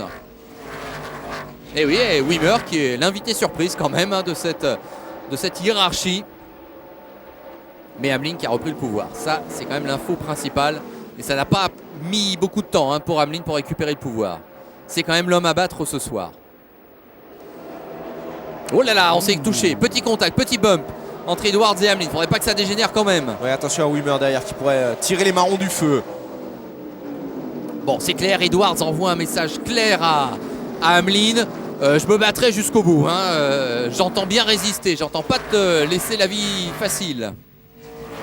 De toute façon, on peut faire confiance à Carl Edwards pour essayer d'aller jusqu'au bout, arracher cette 4e victoire de la saison qui lui permettrait de revenir à égalité au nombre de victoires cette saison avec le leader du championnat, Kevin Harvick, son principal adversaire au championnat. Attention, de droite et de gauche de John Andretti. L'extérieur pour Denny Hamlin et presque l'intérieur pour Carl Edwards, qui quand même a été un petit peu prudent à lever un tout petit peu parce que sinon vraisemblablement il y aurait eu contact avec John Andretti. Du coup, ça a permis à Denny Hamlin de prendre une petite longueur d'avance. Alors, vous savez ce que je suis en train de penser? Carl Edwards dans le peloton pour les chevauchés fantastiques de fin de course, ça il l'a déjà fait plein de fois. Il est formidable pour ça, c'est peut-être même incontestablement le meilleur dans cet exercice. Denny Hamlin est en train de prouver qu'il n'a rien à lui revendre, hein, au niveau de l'intensité de se faufiler dans le trafic, hein. On sait, hein, c'est pas le lot de tous les pilotes, hein, d'avoir cette capacité à doubler les pilotes avec détermination, avec agressivité même peut-être, sans perdre de temps. En patron de la course. On se souvient bien sûr en Formule 1, Ayrton Senna c'était l'incontestable leader à ce niveau-là. Même Michael Schumacher, des fois on a l'impression que le simple fait de le voir dans les rétros fait que les adversaires s'écartent. Mais quand Button, généralement ils sortent de la piste, pour le laisser passer. J'aime bien Jenson Button, hein, mais quand Button arrive derrière quelqu'un, on peut pas dire qu'on a l'impression qu'il va tout de suite le doubler, qu'il va imposer sa loi, etc. Carl Edwards a cette capacité. Denny Hamlin est en train de montrer qu'il l'a aussi, sans aucun doute. En tout cas, il a bien du mal à prendre le meilleur sur Stacy Compton, Carl Edwards, et ça permet à Denny Hamlin de creuser un tout petit peu le trou. Ça y est, ça va peut-être passer cette fois, mais il résiste bien, Compton. La voiture est performante sur sa ligne, c'est sans doute pas la plus rapide ce soir, mais elle est extrêmement régulière en termes de vitesse. Oh là là là, la vague! Dites donc, vous avez vu la figure de Carl Edwards, hein, vous l'avez vu comme moi. Il a été touché des deux côtés, hein, je pense. Hein. Oh là là, il s'en sort très bien. Alors que le pauvre Stephen Light dans la petite fenêtre revient sur ses malheurs. Lui qui a fait ses débuts en Nextel à Pocono. Ouais. Mais je suis pas sûr que ce soit une interview live là. Vous avez pas l'impression que c'est enregistré? Je sais pas. C'est quoi ce décor là? Non, je pense qu'il sort du centre médical surtout. Ouais, ça doit être effectivement du live. Bon, en tout cas, il a le sourire. C'est ça, puisqu'il explique ce qui lui est arrivé. Problème de frein apparemment pour Stephen Light qui est parti à la faute. Ouais, et qui a occasionné la deuxième interruption de cette course. Ouais, je me suis demandé si c'était pas un son enregistré avant la course et qu'on rediffusait suite à l'accident de Stephen Light. Mais bon, les nouvelles sont plutôt bonnes pour l'Américain. Et les nouvelles sont toujours bonnes pour Hamlin qui reste dominateur. Mais l'avertissement quand même a été donné, hein. Carl Edwards a les moyens d'aller l'embêter jusqu'au bout certainement. Mais Hamlin a les moyens de résister. Attention peut-être à ce retour de flamme systématique qu'on voit sur le côté de la voiture de Denny Hamlin. Le classement, les 5 premiers, Mike Wallace dans le top 5. Mais c'est exactement ce que j'étais en train de penser. Mike Wallace, depuis pas mal de courses, c'est une véritable résurrection, hein. 4e au Kentucky, 5e à Milwaukee, 7e à Daytona, 12e à Chicagoland, 11e à Martinsville. C'est quand même, je veux dire, 5 top 12 consécutifs. C'est pratiquement un top 10. C'est quand même d'excellents résultats pour Mike Wallace, qui a vraiment franchi un cap en remplaçant en fait la voiture, en prenant cette voiture numéro 1. Je vous coupe juste 2 petites secondes, mais c'est en train de revenir très fort, hein, pour Edwards. Sur Denny Hamlin, on a vu les écarts qui font un petit peu le yo-yo entre les deux pilotes, mais une chose est sûre, Carl Edwards reste au contact du leader de cette course, Denny Hamlin. Par contre, derrière, il me semble que Scott Wimmer a été un tout petit peu décroché dans le trafic. Alors Allez, toujours on va 14 pilotes dans le même tour. essayer de faire sauter maintenant le bouchon Jay Sauter pour Denny Hamlin sans perdre évidemment trop de temps. Parce que derrière Carl Edwards évidemment n'attend que ça pour en profiter. Erin Crocker 21e. C'est bien, elle est devant des pilotes comme Ron Hordade, John Andretti. Non, c'est très bien. Mike Bliss. Ah oui. Alors le jeune Huffman, le protégé de Dale Earnhardt Jr., 28e, pas mal aussi. Ah, ce duel, on a l'impression que c'est la même image depuis le départ. Hamlin devant, Edwards derrière qui tente à chaque fois ou presque d'essayer de se mettre à la hauteur de Hamlin. Mais, tiens, les vitesses instantanées sur la ligne. Qui est le plus rapide? Le piège pour Edwards, je crois, vis-à-vis d'Hamlin, c'est qu'ils sont exactement ou très souvent sur la même trajectoire de course et qu'ils se retrouvent un petit peu bloqués derrière. Et regardez, c'est Bowyer le plus rapide. Et oh là là, le contact de nouveau entre Edwards et Hamlin. Ah là, c'est un petit peu la manière forte qu'a employé Carl Edwards pour reprendre l'avantage. On commence à s'échauffer un tout petit peu les esprits. On a eu un soupçon de drapeau jaune, mais en fait, apparemment, c'est pas le cas. Fausse incruste. On reste toujours sous 2 drapeaux jaunes pour l'instant seulement sur ces 137 premiers tours de course ici à Saint-Louis. Ah, attendez, c'est quand même un duel intense et haletant entre les deux là. C'est vraiment une impression de vitesse. On a l'impression qu'ils sont un petit peu seuls dans leur monde, qui tournent autour de tout le monde. Un coup à moi, un coup à toi. C'est rare de voir cet engagement qui dure sur plusieurs tours avec cette sensation de vitesse par rapport aux autres. Il y a petit coup. Ah oui. Allez, et 2-2.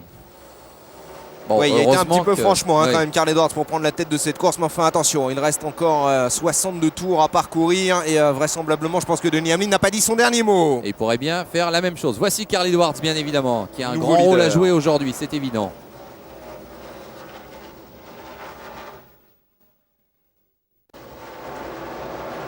C'est pas encore fini, malgré tout, cette course. Et j'attends de voir la réaction de Denny Hamlin. Ouais, mais attention parce que Carl Edwards, là, il a pris 2 petites longueurs d'avance, 3 dixièmes.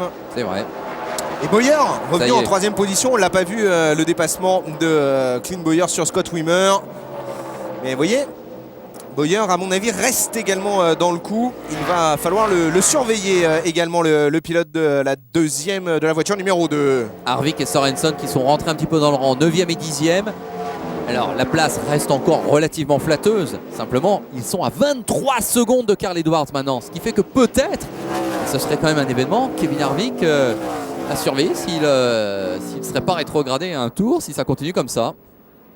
Alors allez, la on séquence. va entamer la séquence Through the Field. On détaille les positions des uns des autres. Évidemment, on commence par Carl Edwards en tête. Il était parti 2e. Déjà mené 15 tours dans cette course, Carl Edwards. Ce qui n'est pas beaucoup, sur 145 tours. Oui, mais là, regardez, il a loupé un petit peu le momentum, comme on dit. Et voilà, il s'est fait piéger par le trafic et immédiatement Hamlin en profite derrière pour aller récupérer la tête de course. Je pense qu'on est loin d'avoir terminé avec ce duel et ça va être particulièrement intéressant de suivre également les arrêts au stand. Parce que normalement ils doivent s'arrêter encore une fois, ça ne devrait pas être dans très très longtemps d'ailleurs.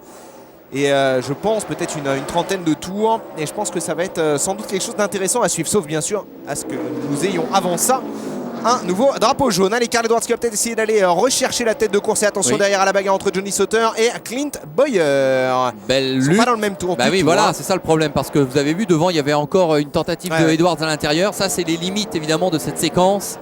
On détaille les positions des uns et des autres. C'est pas mal pour bien poser, bien repérer, bien savoir où on en est. On rate, hélas, pendant ce temps-là, le duel qui continue pour la première place. Bon, enfin, c'est comme ça. On va essayer de suivre ça du fond d'écran. Alors Wimmer, on l'a vu toujours là. Voici maintenant le numéro 23. Carl Long. Alors attendez, Carl Long, il est aussi bien placé, ça m'étonnerait. Ça me paraît peu probable, oui. Voilà, non, c'est Mike Wallace. Et là, il faut garder la tradition. Il faut bien qu'il y ait un Wallace qui soit bien placé dans une course ici à Gateway. C'est Mike aujourd'hui. 6e position pour David Reutemann qui est à une place seulement de son meilleur résultat pour l'instant en NASCAR-Busch. Mais c'est un excellent pilote, David Reutemann. Ça, souvent on l'a en tant que pigiste depuis plusieurs saisons et à chaque fois il se montre. C'est un pilote régulier en Craftsman Truck Series et c'est vraiment le pigiste de luxe dont on sait que ce sera bien. Ouais, c'est un petit peu dommage d'ailleurs qu'il ne fasse pas une saison entière de NASCAR-Busch. Votre ami David Green à l'image, mais malheureusement il n'est pas dans le tour du leader, David Green. On va retrouver derrière. Ah ben regardez, il y a même 2 Wallace dans les 10 premiers. Kenny Wallace 8e. Oh, qu'est-ce qu'il est près de son volant. Oui, c'est incroyable. Ouais, c'est vraiment une position presque à l'ancienne. On aurait la possibilité de le dire, vraiment très très collé contre son volant. Alors on sait tous qu'ils les sont pilotes toujours NASCAR très sont tous, près. mais là, oui, c'est Mais vraiment. lui, il est quand même vraiment prêt. Hein. Ouais. Et là, on a donc 2 anciens vainqueurs qui se suivent, 9e et 10e, Harvick et Sorensen. 3 victoires du haut de ces 2 pilotes, alors que vous le savez, on ne vient ici que depuis 1997. Et du reste, à noter que cette victoire l'an passé de Rick Sorensen reste sa dernière victoire en NASCAR Busch pour l'instant. Ça y est, on retrouve les 2 victoires à hommes en son tête. actif. Et Bowyer se rapprocherait peut-être. Bon, bah c'est pas plus mal s'il y a Bowyer un se 3e rapproche. homme. Tout à l'heure avec Scott Wimmer, c'était encore plus intense. Et bah, si Bowyer s'y met, lui qui est aussi très bien placé au championnat, bah, mine de rien, là dans ce groupe, on a quand même le 2e, le 3e et le 4e du championnat. Duel pour la 2e place Ouais. au championnat qu'on vous annonce depuis le début de saison, eh bien, se déroule sur la piste ce soir. Moi, Denis Hamlin, je serais quand même un petit peu inquiet. Parce que on a vu Carl Edwards ne pas hésiter à aller au contact et s'ouvrir un petit peu la porte pour passer. On sent qu'il est performant. Carl Edwards, peut-être qu'on a très légèrement réglé sa voiture. En tout cas, il paraît un petit peu plus performant qu'en début de course. Et Hamlin a beaucoup plus de mal à garder l'écart constant avec le pilote de la voiture numéro 60 juste derrière lui. En tout cas, c'est assez incroyable, hein, la différence de vitesse entre vraiment là, les meilleurs et les autres. Hein. Ils leur tournent autour. Évidemment, c'est accentué par le fait que la course est très peu neutralisée. Mais là, il va y avoir des écarts immenses à l'arrivée, hein, c'est évident. Et on va avoir une belle bagarre en termes d'écurie en tête de cette course, parce qu'on a du Joey Gibbs avec Denis Hamlin, du Jack Roush derrière avec la 2e place de Carl Edwards, et derrière, vous le voyez, Bowyer, eh bien c'est du Richard Childress. Tout à fait. Je regardais les stats là, le plus petit nombre de pilotes dans le même tour par rapport au leader, c'était en 2004, 9. Ben je suis pas sûr, oui. Ouais, si ça continue comme ça, il y en aura moins de 9. Oh là là, regardez, ils sont dans la même seconde depuis plusieurs tours, et Bowyer cette fois-ci incontestablement est ramarré. Hein. Ouais. Et du reste derrière, regardez immédiatement Scott Wimmer 5 secondes derrière. Kevin Harvick à 24 secondes 9. Alors à chaque fois, Hamlin prend un peu la voie du milieu, hein, dans le virage 1.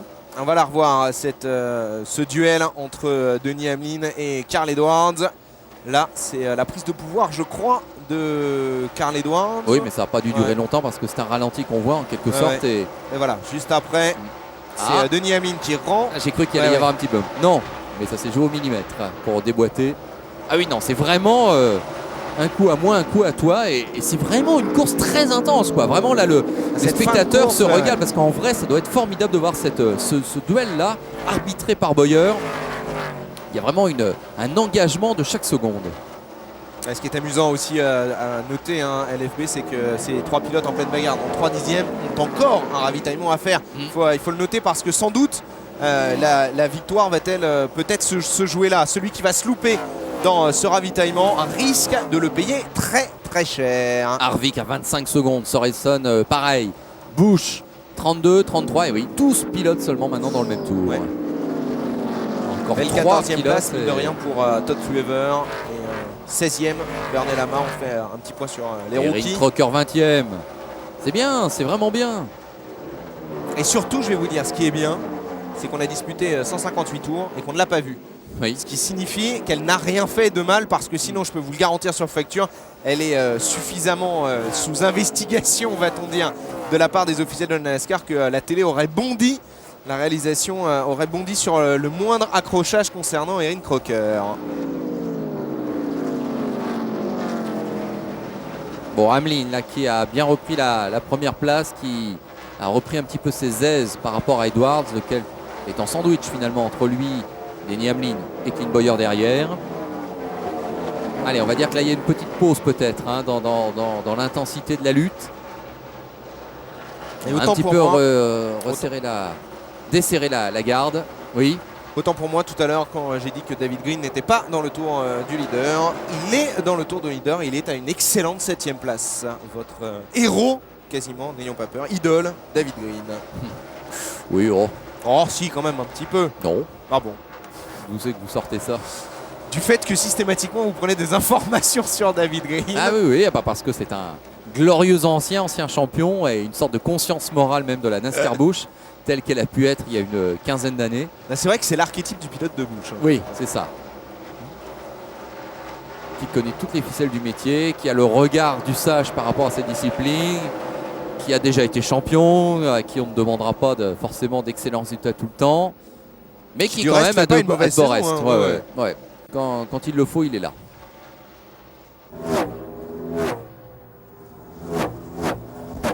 Un mini crank it up pour vous faire plaisir, Laurent Fred. Mais ça, il faudrait que la Formule 1 installe ce genre de Ah caméra ouais, sur les ouais. glissières, voir les Formule 1 passer tout à côté. Mais c'est tellement évident que là, la NASCAR a trouvé, À chaque fois, je me fais piéger, moi. a trouvé une excellente solution audiovisuelle pour donner une impression de spectaculaire et de vitesse. Alors, on nous annonce que la semaine prochaine, bien sûr, donc ce sera à Indianapolis qu'on ira pour la NASCAR Busch. Mais vous le savez, à Sur chaque le fois, on vous petit, l'aurez. ouais, malheureusement. C'est un petit circuit qui n'est pas tout à fait à côté même du plus circuit le plus célèbre du monde, peut-être. Le fameux Brickyard d'Indianapolis. Non, là, c'est le Indianapolis quel est l'intitulé officiel? Attendez, je vais vous trouver ça. Raceway Park. Oui, c'est voilà. ce que Il y j'ai avait vu. le mot parc, mais Ouais. je ne savais plus quel était le mot au milieu. Raceway Park. Petit circuit d'un demi-mile, ouais, enfin 0,6. un Avec petit peu une plus forme qu'un un petit demi-mile. peu particulière à la Martinsville, un peu. Oui, exactement.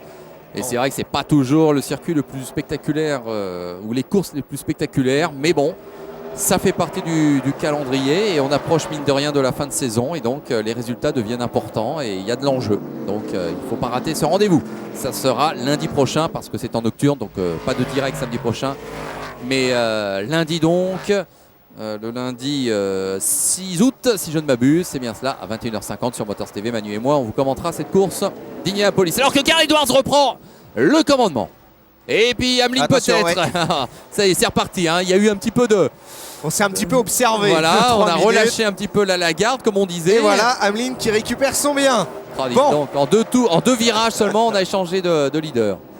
C'est un peu dommage d'ailleurs pour Carl Edwards parce qu'à chaque fois on a l'impression qu'il vraiment prépare son attaque au maximum alors qu'il il va vraisemblablement se faire piéger par le trafic à nouveau de Niamine. Est-ce que Carl Edwards va pouvoir en profiter? Maintenant il se retrouve à l'extérieur, c'est lui qui va être bloqué. Oh là là, et oui, il est bloqué, Ah ouais, Edwards, ouais, parce sans qu'il y a propre Steve terme. Wallace devant et Hamlin derrière, enfin à côté.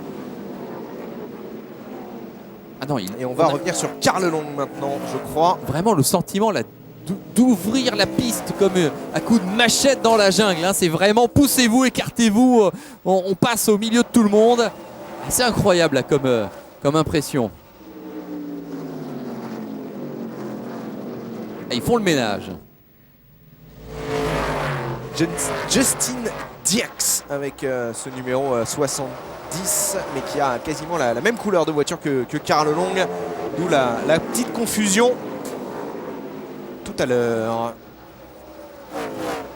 En tout cas, pas de changement en tête de course, même si Carl Edwards fait tout son possible pour récupérer cette première place. Pour l'instant, c'est un petit peu difficile. Par contre, derrière, il a été décroché, Clint Ouais. Bowyer. Bon bah en tout cas 30 tours seulement, allez, un quart d'heure de course hein, Bah, si ils ça sont plus n'est pas que de... Ils sont plus que 9 dans le tour de leader. Eh oui, voilà. Kyle Busch est à un tour. S'il n'y a pas de neutralisation, c'est même pas un quart d'heure de course, donc c'est vraiment très intense. Là, je crois qu'on va avoir un feu d'artifice final. On va juste marquer une petite pause. On reprend des forces si tant est qu'on en ait besoin. Et alors là, je peux vous dire, c'est l'explosion. À tout de suite. Retour sur le Gateway International Raceway pour les ultimes tours de la 22e manche de la saison de NASCAR Busch. Denis Hamlin toujours au commandement, mais attention, Carl Edwards derrière, même si là l'écart a peut-être un tout petit peu grandi et loin d'avoir dit son dernier mot. C'est le duel que l'on vous propose de suivre ce soir. Alors, on se rapproche, mine de rien, de l'arrêt au stand final Ouais, qu'ils ouais. vont devoir observer. Et toujours pas de neutralisation. Donc, si c'est sous régime de drapeau vert, je peux vous dire, ça va rajouter encore une couche dans la dramaturgie de cette course. Alors, qu'est-ce qu'on peut pressentir? On peut pressentir qu'Hamlin quand même reste... À la meilleure voiture ce soir. Oui, parce que si on faisait le compte, là, je suis pas sûr qu'il n'ait pas mené 150 tours pratiquement hein, depuis le départ. Je crois, Donc hein, c'est quelque chose comme donc ça. c'est quand même assez incroyable. Mais il est vrai que Carl Edwards n'est pas décramponné. Carl Edwards est là derrière comme une sangsue à continuer de lui mettre la pression. Mais jusqu'où peut-il lui mettre la pression? Peut-il vraiment aller le chercher à la régulière? Peut-être pas. Peut-il aller le chercher dans les stands? Ah, la plus. Enfin bref, c'est encore assez indécis. Hein. Ouais, il va falloir surveiller en effet ce passage au stand et ce ravitaillement pour tout le monde. On va peut-être prendre le pari de juste faire un splash and dash, changer pas forcément les 4 pneus. Attendez, il est où Edwards? Il a disparu, Edwards. Où est Edwards? Alors est-ce qu'il est dans la voie des stands justement? mais il faudrait peut-être nous le montrer. Ils étaient tellement près l'un de l'autre qu'il est forcément rentré au stand. Carl Edwards très vraisemblablement, ou alors il s'est complètement loupé, mais ça serait un peu non, étonnant. il est là. Ah non, il est là, il s'est loupé. Il s'est loupé. Aïe, quelque aïe, aïe. part. Alors là, c'est peut-être un élément très important parce que Carl Edwards vient de concéder plusieurs secondes d'un coup et il va s'arrêter. Ouais, histoire peut-être de limiter les dégâts, il va s'arrêter. Quoique, attendez, nos confrères américains nous signalent que Carl Edwards s'est loupé dans l'entrée des stands. En fait, il a dû faire un tour au ralenti. Aïe, aïe, aïe. Est-ce l'erreur fatale qu'il ne fallait pas commettre? J'en ai bien l'impression. Et on l'avait précisé qu'elle était particulièrement piégeuse, cette entrée au stand située entre les virages 3 et 4. Ah bah oui, parce que là, il a perdu 4 secondes, facile. Facile, oui, facile. Et puis regardez là, je crois qu'il y a vraiment une voiture qui l'a gêné au moment où il allait se rabattre. Bah, attendez, là, tout s'écroule pour Edwards. Qu'est-ce qu'on va faire dans cet arrêt au stand? On va changer que 2 pneus. Alors voilà, l'équipe vient de décider, histoire de compenser la perte chronométrique en quelque sorte, de ne changer que 2 pneus. Bon, à la rigueur, oui, ça peut peut-être compenser. 22 tours encore à tenir. On a changé les 2 pneus côté droit qui sont bien évidemment ceux dans le sens du banking, donc les plus usés a priori, ceux qui souffrent le plus en tout cas. Oui, mais quelle erreur de Carl Edwards! Et oui, là c'est une véritable erreur, une faute professionnelle. On ne peut pas se louper à l'entrée des stands alors qu'on vise la victoire à 20 tours de l'arrivée. Il faut que Denis Hamlin rentre au stand. Alors maintenant, oui, on attend Hamlin forcément. D'ailleurs, on va peut-être surveiller les temps autour instantanément. Alors, ce qui est sûr, c'est qu'Hamlin doit avoir pratiquement un tour d'avance. Bah, quasiment, c'est forcément. Donc on verra. Sur Edwards, a priori, c'est certain. Maintenant, il y a Bowyer qui est deuxième. Oui. Voilà Hamlin. Ah non, Hamlin continue. Alors, on va attendre le prochain passage sur la ligne pour faire un comparatif des performances. Parce qu'il ne faut pas aussi qu'Hamlin, qui a récupéré de l'avantage, en perde. Parce qu'évidemment, maintenant, Edwards a quand même au moins 2 pneus neufs et va être plus rapide que lui. Il va y avoir un moment donné où ça va s'inverser. Et bien sûr. Au chef d'équipe, au crew chief, de dire à Hamlin, maintenant tu rentres tout de suite parce que ça y est, le déficit, il est dans ton sens. Et c'est pour ça qu'il faudrait qu'il rentre maintenant ou quasiment maintenant, Denis Hamlin, pour aller changer les 4 pneus. Attendez, passage sur la ligne. Eh bien oui, Edwards est plus rapide qu'Hamlin. Il faut qu'il rentre. C'est sûr. Alors effectivement, il faut rentrer parce que d'accord, dans un premier temps, c'est Hamlin qui a fait la bonne opération, mais il ne faut pas traîner pour que ce gain soit complètement annulé. Voilà, donc Hamlin, est-ce qu'il va s'arrêter là? Il est bien rapide, je crois. C'est là l'entrée, mais je pense pas. Non, pas encore. Il n'est pas du tout parti pour s'arrêter. Carl Edwards, lui, bien évidemment, maintenant cravache derrière pour essayer de combler son retard, rattraper la petite erreur qu'il a commis en ratant l'entrée des stands. Mais et attention derrière à Clint Bowyer aussi, qui va devoir lui aussi marquer un arrêt au stand comme le reste du plateau. Il est revenu en 3e position, Clint Bowyer, je crois. Non, il est 2e. Et oui, et voilà, il est 2e et il a Edwards juste devant lui. Edwards qui est donc à un tour, forcément. Il est le premier à un tour. 8e, premier à un tour, Carl Edwards. A noter qu'il n'y a plus que cette voiture dans le tour du leader. On est en dessous du record précédent. Alors Hamlin qui, moi je suis en train de me demander qu'est-ce qu'il fait. Pourquoi il rentre pas si Hamlin n'est pas en train de commettre finalement une erreur aussi. Il est en train de tout perdre. Mais ça c'est pas de sa faute, c'est la faute du crew chief. Là c'est pas le pilote qui décide, c'est le crew chief. Et le crew chief, il est comme nous, il constate que les temps autour sur l'écran de data, ils sont inférieurs largement du côté d'Hamlin par rapport à ceux d'Edwards. Bah oui, Edwards revient quelque chose comme 2 secondes autour, quelque chose comme ça. Là, il a compensé son erreur de tout à l'heure, Carl Edwards. Donc il faut vite qu'Hamlin s'arrête, il faut vite qu'il change au moins 2 pneus, comme Edwards. Là, après tout, ça serait pareil. Et puis là, comme ça, les deux seraient équipés pareil pour l'explication finale. Non, mais s'il continue à rester encore en piste, Denis Hamlin, alors bon, c'est un petit peu incompréhensible, on vous le livre comme on le vit. Mais s'il reste en piste encore très longtemps comme ça, il va peut-être même tout perdre simplement en changeant ses pneus. Ou alors, il prendrait le risque de ne changer que 2 pneus, voire pas de pneus du tout. Ouais.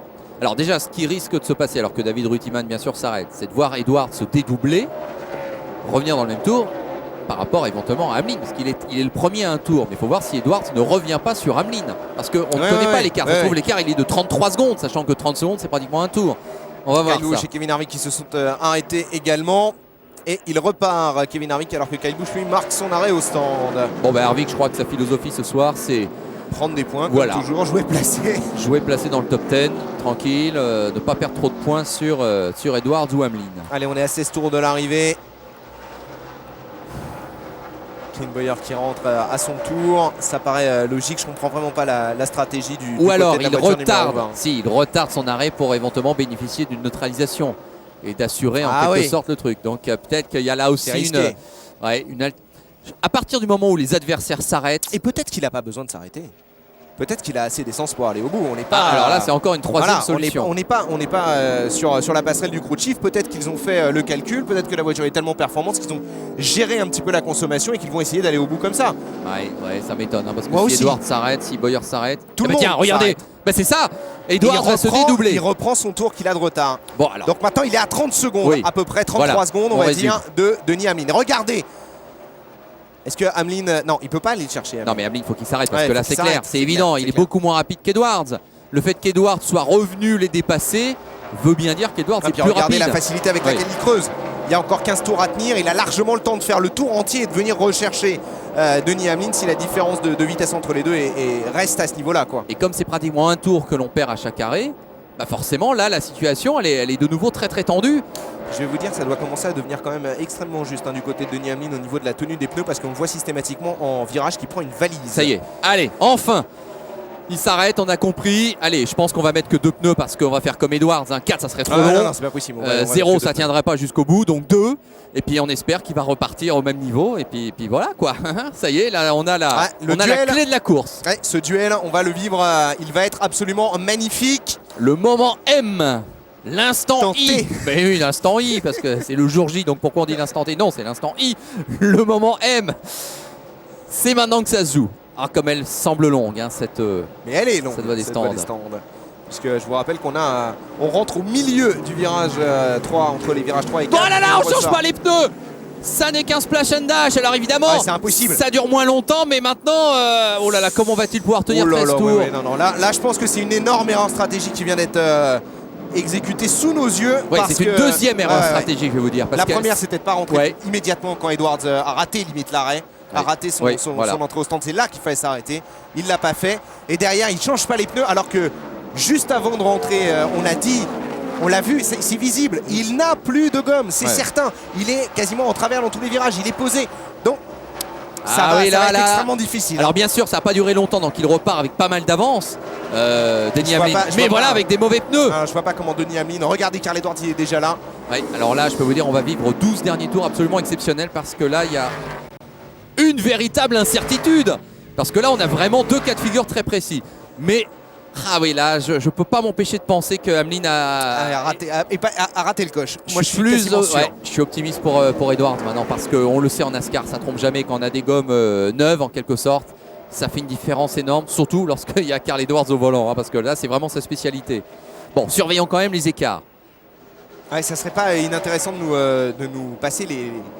Bon, il resterait 2 tours. Justement. Alors Edwards est à 1 seconde. Ouais, il resterait 2 tours. Je vous dirais non, Hamlin va réussir, mais 11 tours. Attention à Bowyer également qui est à 9 secondes et qui peut également peut-être aller chercher Denis Hamlin. Il serait même privé de 2e place, Denis Hamlin. Ça risque d'être un petit peu difficile, bien évidemment. On lui souhaite pas, hein, parce qu'il faut aussi que Edwards passe. Si Hamlin défend admirablement sa position. Mais bon, voilà, faut élargir là, le champ de vision. Bon. Il y a un demi-virage d'écart, mais c'est Edwards qui revient. Hein. C'est Edwards qui revient. En un tour, il a repris, il a comblé la moitié de son retard. Hein, et les vitesses sur la ligne, ça va être très intéressant. Oh ben regardez, il y a 2 miles d'écart. Ouais. Et attention, on va essayer d'attendre peut-être Clint Bowyer pour voir également. Regardez Clint Bowyer.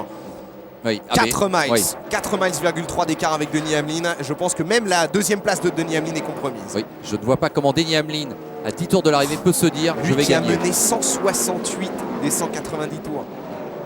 Alors regardez, là, c'est trop. Le déficit de vitesse est trop visible, trop important. Hamlin va perdre une course qu'il n'aurait jamais dû perdre. Le laisser sur place, Carl Edwards. Oui, il n'y aura même pas besoin de se bagarrer en quelque sorte. Enfin, voyons voir, n'anticipons pas. Edwards, il aurait intérêt à passer le plus vite possible, hein, histoire de se mettre à l'abri. Par l'extérieur, regardez par l'extérieur dans le virage la différence de vitesse. Il n'y a pas photo, photo. Et du côté de la pit lane, évidemment, on va réagir. Voilà, on est content. Edwards se dirige vers un succès à domicile. Et Hamlin se dirige vers une défaite cruelle.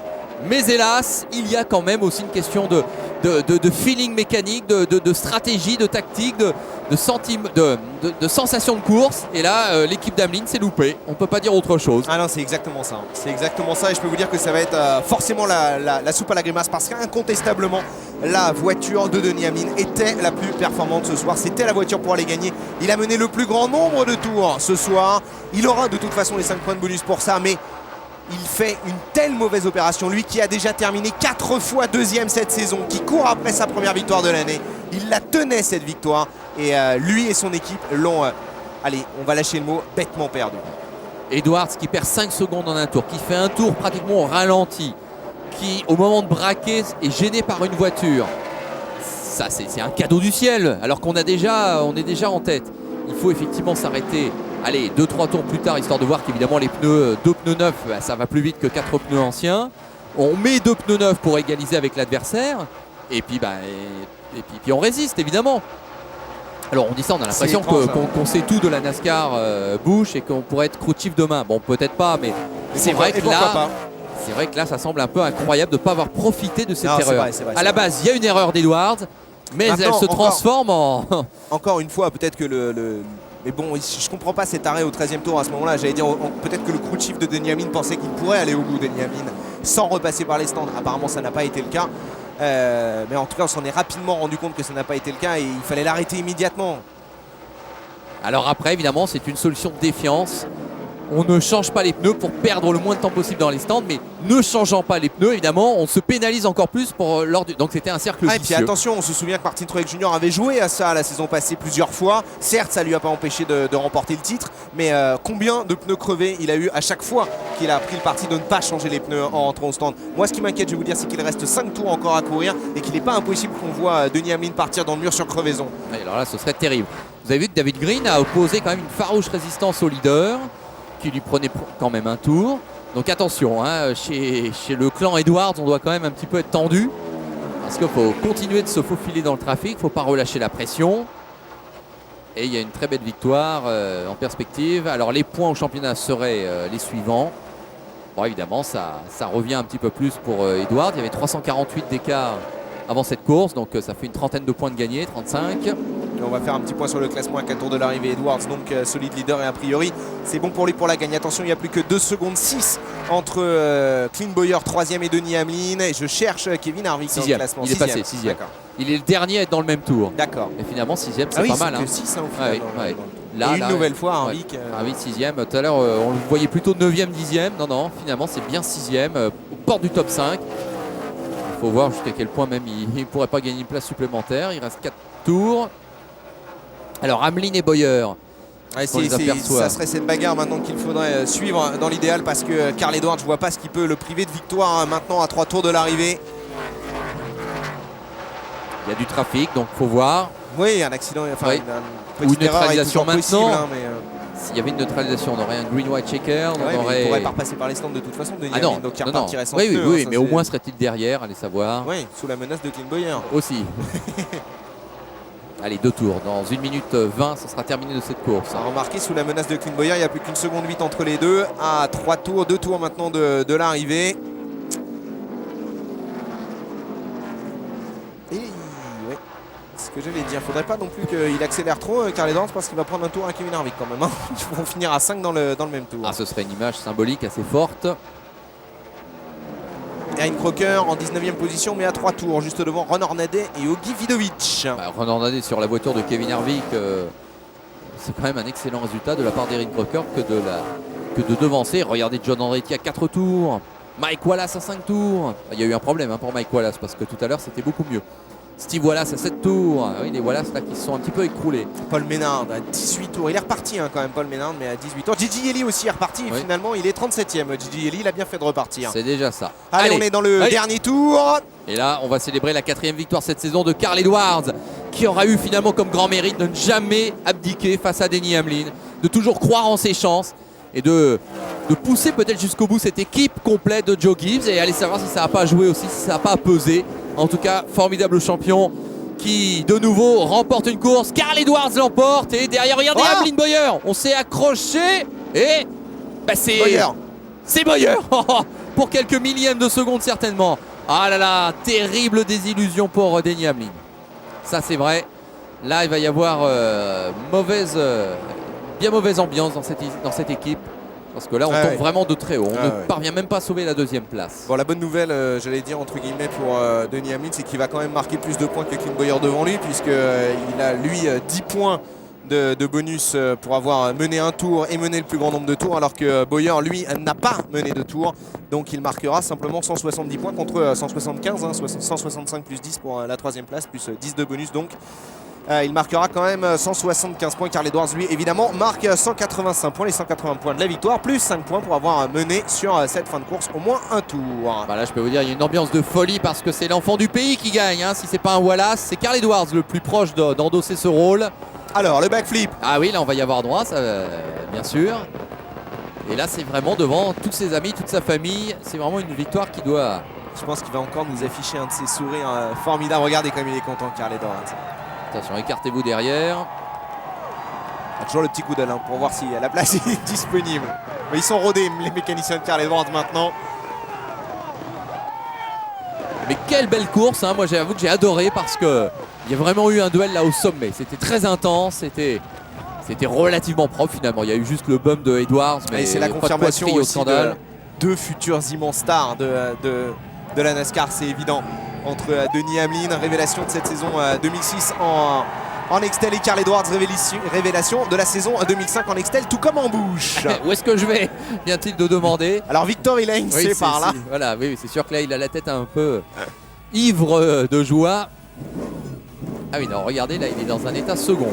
Ah, j'espère qu'on va avoir une petite réaction de Denny Hamlin, parce que ça serait assez intéressant de savoir comment il vit la chose. À mon avis, pas très bien. Alors on a battu pas mal de records ce soir, à commencer par celui du temps de course, 2h06.40.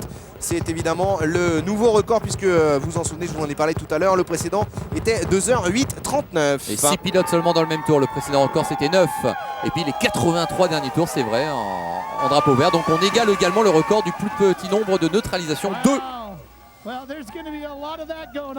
Allez, on va l'écouter, Carl Edwards.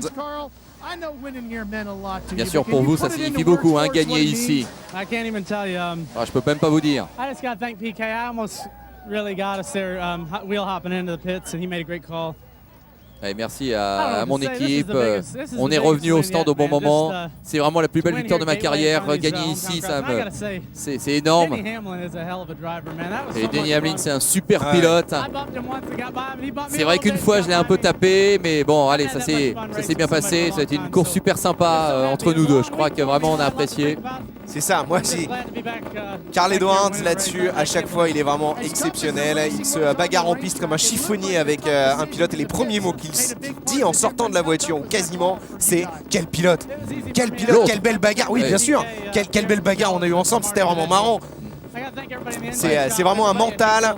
C'est aussi ça qui va sans doute en faire l'une des futures grandes stars de la NASCAR. Écoutez, 3e du championnat l'année dernière, 3e en Nextel, 2e actuellement de la bouche. Bon, en Nextel, il est un peu moins bien que l'année dernière, mais bon, c'est clair, il joue aux avant-postes à chaque fois. Voici Clint Bowyer et Reed Sorensen, mais pas Denny Hamlin. Alors Bowyer qui donc arrache la 2e place dans les derniers mètres. Alors vous allez pouvoir gagner ou pas cette année? C'est vrai qu'on attend toujours la première victoire de Bowyer cette année. Mais, oui, attendez, on verra plus tard. Moi je suis vraiment très fier de mon équipe. C'est un super résultat. Il avait déjà terminé 2e la semaine dernière à... Oui, non, j'ai confondu tout à l'heure. J'ai fait une petite erreur en vous disant que Denny Hamlin n'avait pas gagné cette saison et qu'il avait 4 deuxième places. C'est Clint Bowyer. Ah oui, c'est ça. Je me suis trompé de ligne. Je suis désolé, c'est ce que je vérifiais là suite à la question de notre confrère. Consoeur, oui, c'est vrai. Oui, il a bien vu. Tiens, ben regardez, on va voir en détail le vrai dépassement de Bowyer sur Hamlin dans le dernier tour. Il y a une caméra isolée, formidable. Ouais, le contact, ouais. Vrai franc contact de Bowyer sur Hamlin. Et ça se joue effectivement à 50 cm. Ouais, bah, Bowyer qui vient de dire, oui, j'imagine que Denny n'est pas très heureux, mais il aurait fait la même chose parce que j'étais plus rapide, j'arrivais lancé. Et... ouais, on peut pas crier au scandale. Ah quoi. Non, pas du tout. Bien sûr. Et puis de toute façon, je vais vous dire, quoi qu'il arrive comme malheur à Denny Hamlin sur cette fin de course, il peut un peu s'en prendre qu'à lui-même, en tout cas à son crew chief, parce que vraiment il la tenait cette 3e victoire de la saison pour lui. A priori ça aurait dû être, et ça ne sera pas, puisque je vous rappelle qu'il s'est imposé Denny Hamlin à Mexico City et à Darlington cette saison. Oui, bah, pas de réaction de Hamlin pour l'instant, je peux vous dire. Il s'est réfugié dans le motorhome, et là il y a no comment. Le classement donc, en tout cas en ce qui concerne les 10 premiers, avec, vous le voyez, simplement 6 voitures dans le tour du vainqueur. Et Carl Harvick Edwards. finalement 5e, il a encore réussi à gagner une place lui aussi dans le dernier tour. Que de changements dans les dernières boucles. Ah oui, encore un top 5 pour Harvick. Qui, du Quelle coup, régularité. tout à l'heure on a Quelle vu il y avait régularité, 35 points. Du coup il en a regagné 5. Il devrait plus y avoir alors, que je vais, 30. je vais faire mes petits comptes très rapides. Là, je crois que oui, c'est ça. Ça, Il y avait forcément, 315 points tout à l'heure, donc comme il récupère un petit peu 313 13, points. oui, donc Ouais, c'est ça. 318. Hein, Donc c'est ça. il doit y avoir 318 points maintenant entre Kevin Harvick et Carl Edwards. Troisième position évidemment pour Clint Bowyer au championnat, toujours avec 387 points. Il creuse un petit peu De sur retard. de retard, bien sûr, sur Kevin Harvick. Il creuse un petit peu sur Denny Hamlin qui lui est toujours 4e du championnat évidemment, mais qui compte maintenant 430 points de retard sur Kevin Harvick. Il y a un petit peu moins de 43 points. Oui, et puis Yeli est décroché maintenant avec 611 points de retard sur Harvick.